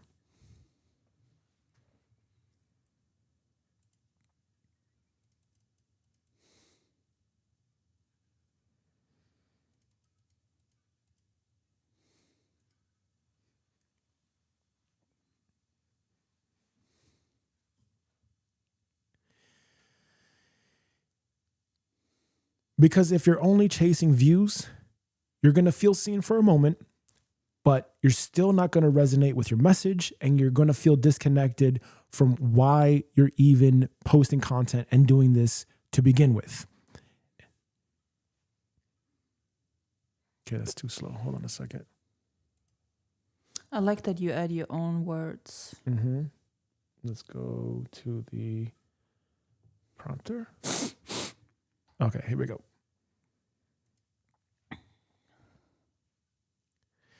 I see a lot of women right now sharing their voice and they're posting about spirituality, healing, light language, purpose, and all that stuff is great. But deep down inside, they're not satisfied. Why? Because they are not in congruence with what they actually want to say. And so they may be thinking like, hey, why isn't this going anywhere? Why am I not receiving the right feedback that I need? Why does this feel draining instead of fulfilling? And the truth about all of that is that it's not because you're not meant to fulfill your purpose. You're not meant to create content and be, fulfill your dharma. It's because you've been taught to chase views. You've been taught to chase vanity metrics instead of actually building something that holds your energy, because views are just attention and it doesn't honestly matter. What you're here to build is something deeper, and that's what matters more. Okay. And the first point I'm going to make on that is this: views are always fleeting, but your energy and your creations are not. And you have to think in terms of an investor. Okay. Views are going to come and go. That's like cash. That's like currency. You want to think in terms of like Bitcoin. Okay. You want to think in terms of an investment, of the long game. One day a video is going to reach a lot of people. The next day it's going to disappear. But if you are going to be committed to this from the long game, from the beginning, if your sense of progress is tied to that, you're always going to feel like you're starting over, because it's going to be this endless hamster wheel. But when you create something intentional, a message, a practice, a body of work, a space for people to connect, that's going to hold your energy. That is what's going to last. So instead of asking yourself, how do I get more views? Ask, what am I creating that actually reflects my purpose? Because your work is not meant to be temporary. It's meant to live, breathe, and evolve with you. And that's the whole purpose of having a personal brand to begin with. Point 2 on that is your content is an expression, but also a portal to your offer. And here's what I mean by that. This is where the actual shift begins to happen. At first, you're just creating content, but you're creating content for the purpose of moving people down to your offer. Your videos are not just content, all right? You have to understand that. Really like embed that deep into your subconscious. They are transmissions. They are activations. They are invitations. Every time you speak, every time you share your message, light language, whatever, every time you do that and you express yourself and you share your truth with the world, what you're doing is you're opening a door. But if there's nowhere for that energy to land, it just disperses. That's why you need a container. That's why you need one central offer, because attention spans are so short. We absolutely always need to be thinking, where are we trying to drive people to? To the offer. So your content becomes powerful when it leads somewhere, when it leads into a practice, when it leads into a container, when it leads into a membership, when it leads into an offer, when it leads into a space that you have created, when it leads into a journey that others can walk with you on. Your content isn't just something people watch. It becomes something that they enter into. So every single time you post from that energy. Post from the energy of, this is a doorway into who I am, and I'm investing into this content for the long term, okay? Now, on the third point, here's what I have to say about this. When you lead with service and you have a service mind in the forefront of everything you do, with everything else is going to naturally align. And here's the truth that I've found to be always relevant. If your energy is, how do I make money from this? It's going to create pressure. Your content is going to come off as spam. It's going to come off as inauthentic. People can feel that shit. Okay? But when your energy becomes, how can I truly support someone today? How can I help someone feel seen, safe, or awakened? Everything is going to open up for you. Okay? It's going to be much easier because you're not coming from a desperate energy. You start to trust yourself more. You're going to start to show up more authentically, and you're going to be able to connect with who you want to connect with much deeper. And over time, that connection becomes trust. It converts into trust. It converts into community. It converts into support, and of course, income. But it comes from being aligned, okay? It does not come from force. You cannot force this stuff. You have to show up authentically, and you have to create your own organic message. But this is where you need to reframe what you're doing with content. This is what I needed to do when I had to reframe my entire perception of content. The path isn't post, hope, and then, you get disappointed because you're not getting what you want. The path is making sure that you express your truth. Serve from the heart. Create something meaningful. Allow it to grow and deepen over time. That's the long game. That's the long game. That is purpose-led creation. And in closing, if you're on this path right now, fulfilling your purpose, figuring out what your purpose is to begin with, and you may be feeling like, well, is this even working? Just remember, you're not here to go viral. That's a message I wish I heard a long time ago. You're here to build something that matters. So ask yourself, what am I creating that truly reflects who I am? Where does this energy want to flow to next? How can I serve more deeply, not just more loudly, and contribute to all this noise that's out there in the world? Because when you shift from chasing views to honoring your purpose and your energy, everything shifts. Everything starts to align. Your content, your messaging, your offer, it all becomes in sync with one another. And if you found this video interesting, feel free to drop a like, feel free to drop a comment, and subscribe to the channel. I'll see you on the next one. Peace. That was good. That's what I'm saying. That was really good. We have a script, we have an outline, but we fill in the blanks how we need to. Okay? And this also very much aligns the message that I wrote down, which is what we're doing in our offering is about bringing all your gifts into one clear path and offering. And this is what we can help people with too. It's taking their gifts, their God-given gifts, and bringing that into one clear path and offering for them so that they can manifest their soul's work through a powerful offering to serve the world.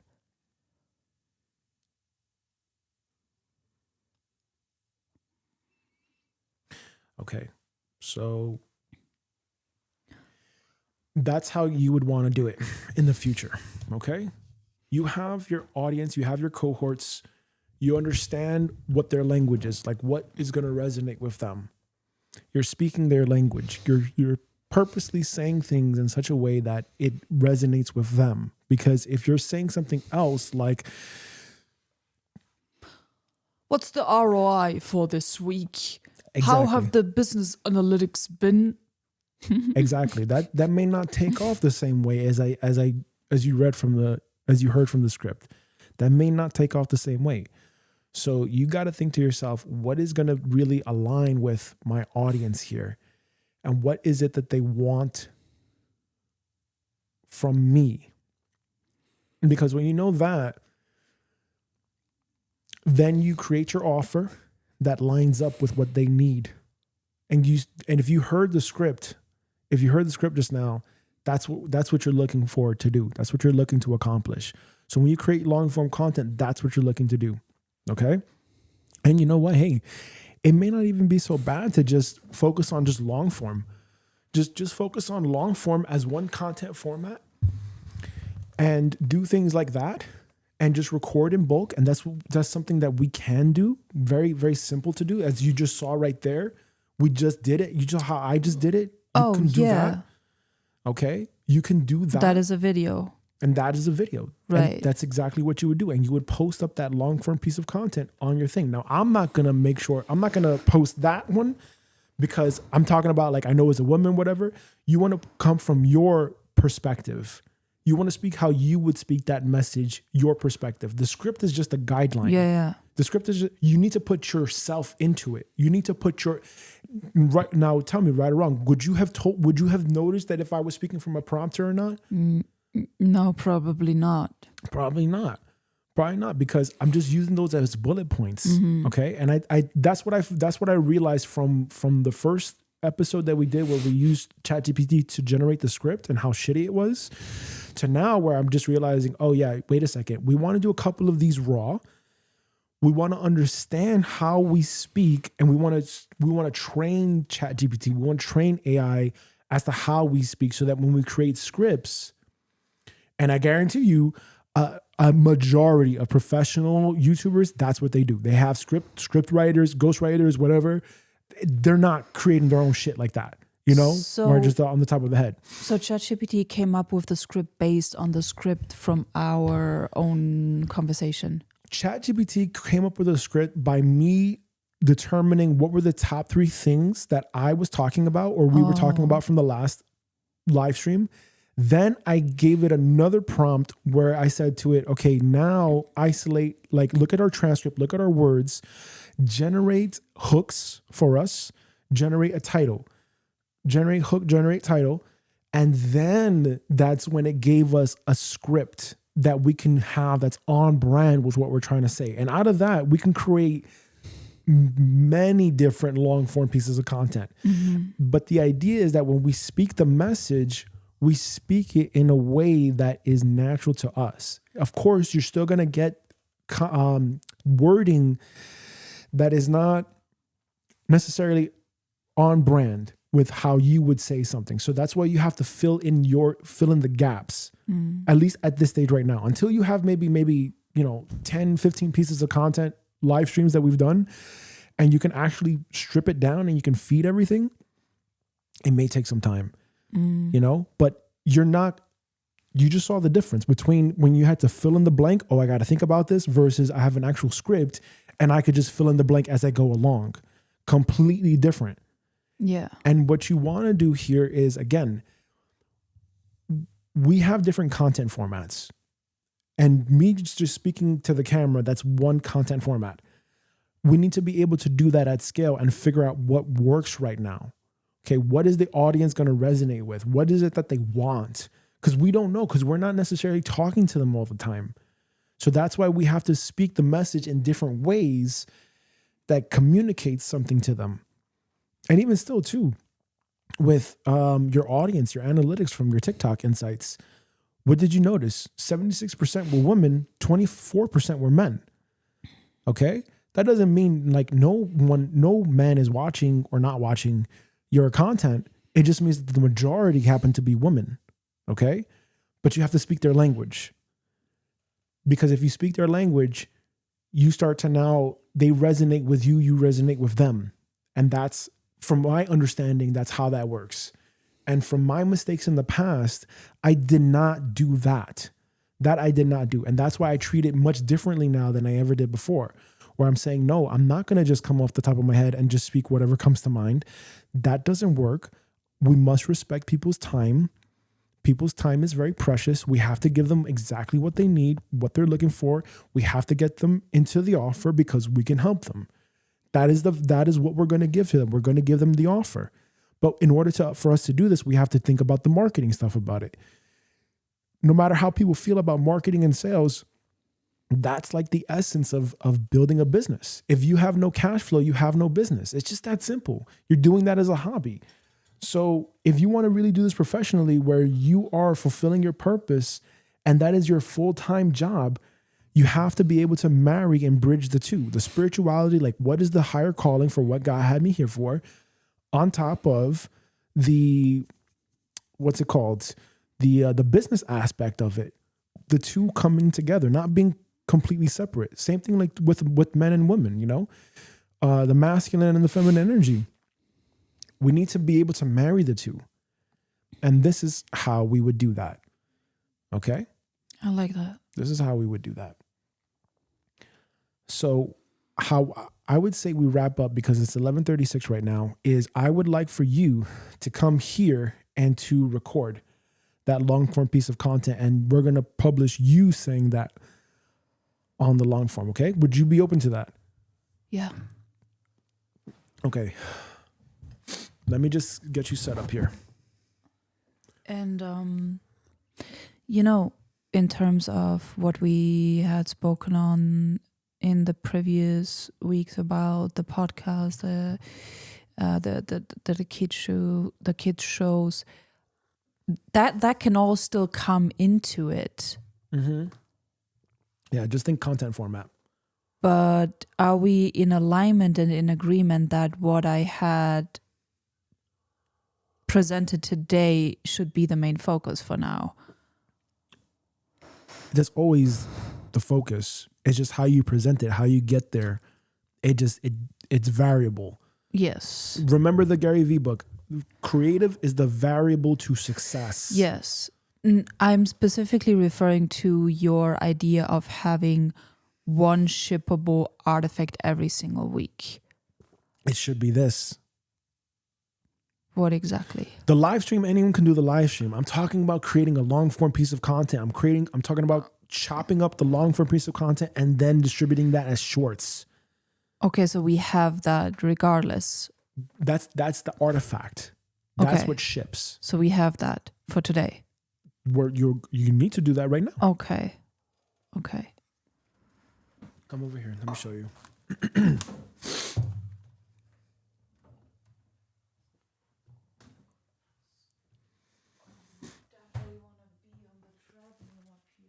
What? Yeah. Okay. So you're gonna be looking at this prompter. Okay. You're gonna be looking at the camera. Okay.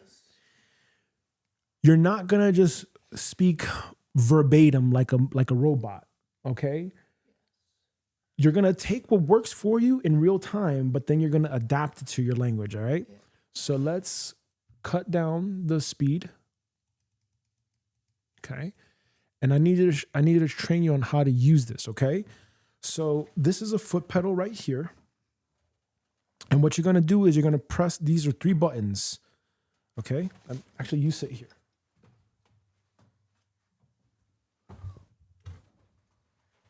Okay. Your left foot should always be on the foot pedal. Okay. And your body should be always facing the camera. Okay. If you look at yourself here, let's get, okay.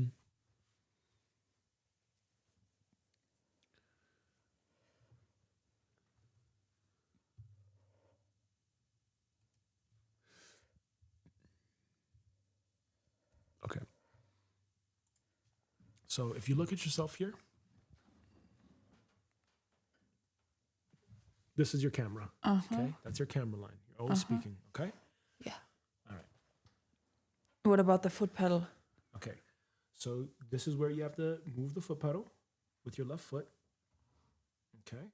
And your left foot should always be on that right foot pedal. Okay. Yeah. Because here's what you're going to do. Okay. So you can see this in real time for yourself. Sorry. Damn hair thing. All right. No, it's okay. It's not your fault. It's my fault. It's my fault. Okay. Now, I'm going to press play on here. Okay. This is going to go very slow. It's going to go very slow for a reason. There is a blue crosshair. You see the blue box? Yeah. Okay. That's where you need to always be looking. Okay.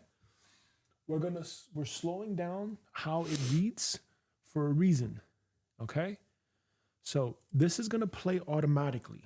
What's going to happen is if you need to speak faster, you're going to have your foot down. So press that button, hold it down. The right button. Yeah, That's not a button, is it? it is. Oh, now I got it. Okay. So every time that you want it to speed up, you press that, you hold that down. Okay. But you have to remember though to organize it in such a way where you're able to speed it up when you need to and slow it down when you need to. Because if you have it just like that, the way that you speak, it may not match up and it may sound very like awkward and weird. So you need to make sure that you're speaking in such a way that is like natural and fluent. Okay. Remember, you're going to use the script as a guideline. Okay. Yeah, there's some parts that you can speak like automatically, but for the most part, you're going to use that as a guideline. Okay. All right. Now, I'm going to get out your way in a second. What I need you to do is we're going to start from the beginning. Okay. And just get a few reps in. Can I already speak? Get a few reps in. Okay. The goal isn't views. It's turning your content into something that actually supports your true purpose. Now speed up. Okay, good. Now let's say if you made a mistake and you need to go back. Yeah. Put your left foot on the left button. Okay, that's back. All right, got it. Okay? Yeah. All right. Now, I'm going to play this from the beginning for you. We're going to go up here. I'm going to pause it. And now we're going to record it, okay? So I'm going to go get out of your way.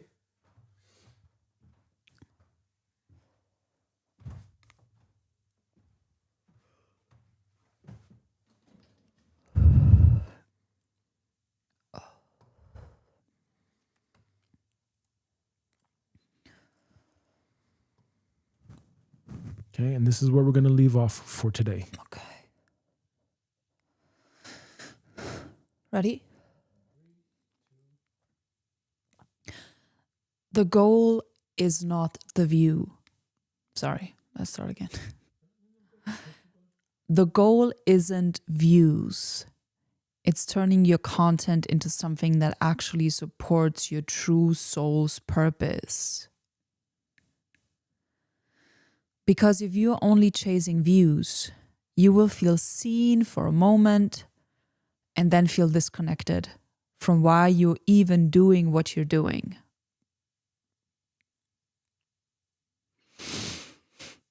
I see so many women right now sharing their voice and expressing more of who they truly are, posting about spirituality, healing, light language, purpose, and their true soul's gifts.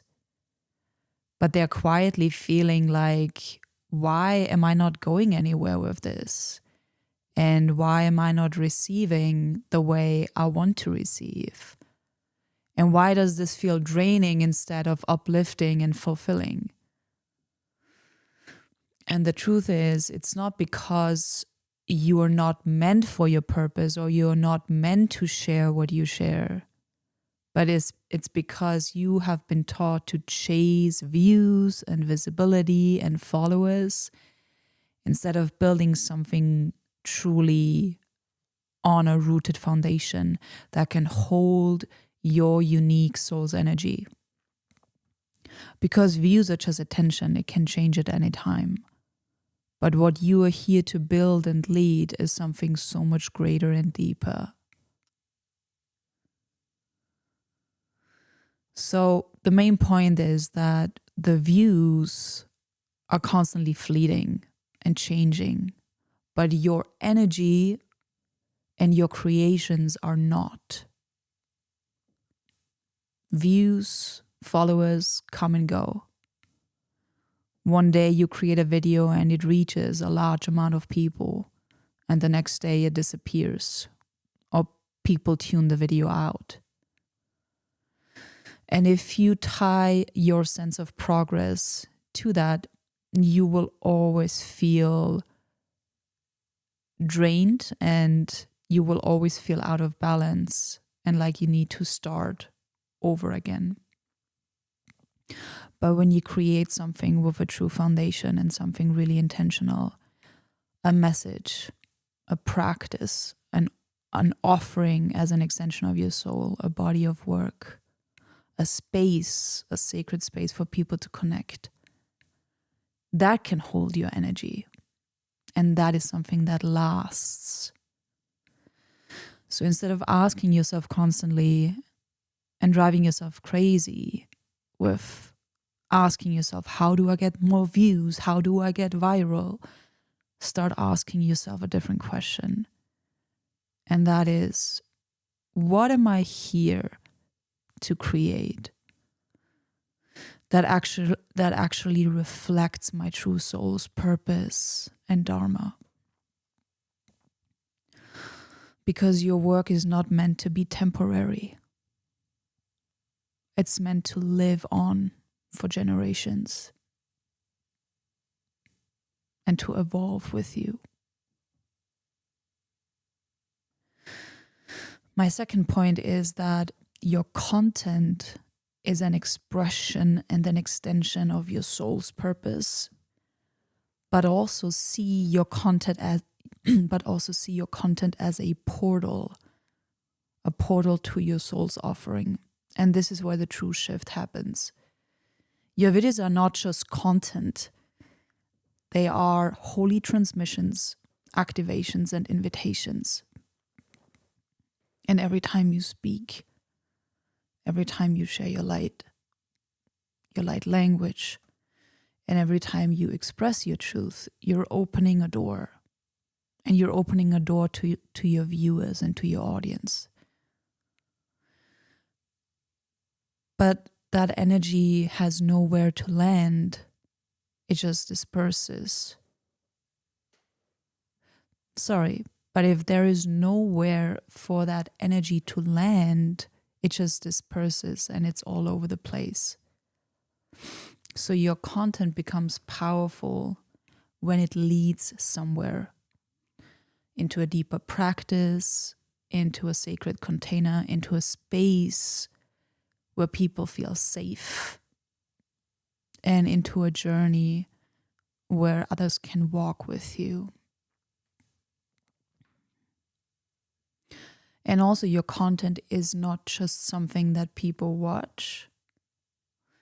It becomes something where people can step into. And my third point is, when you lead with true service, everything just is going to align naturally. And the truth is, if your energy is signaling, how do I make money from this? It's going to create pressure, and people can feel that. But when your energy and your focus becomes, how can I truly support someone today? How can I serve today? And how can I help someone feel safe, seen, or awakened? And how can I express my true gifts? Everything just softens. And you start to trust more. And you start to show up more authentically. And you start to connect more with yourself and with others. And that over time becomes a deepened trust, community support, and yes, also income. But it comes from alignment and not from push and force.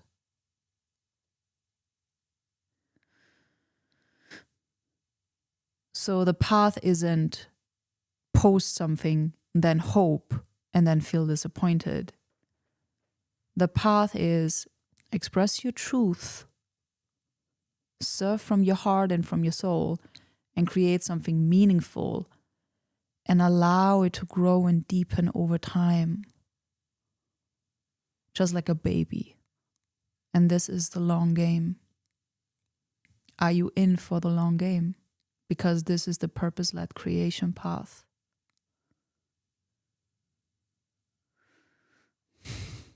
So if you're on this path of purpose right now,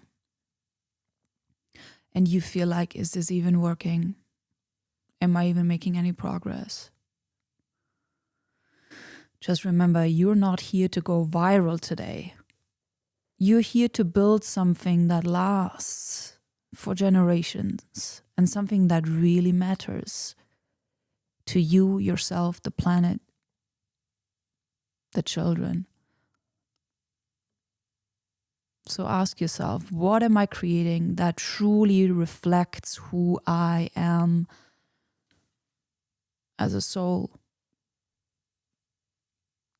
And where does this purposeful energy want to flow next? And how can I serve more deeply and not just more loudly?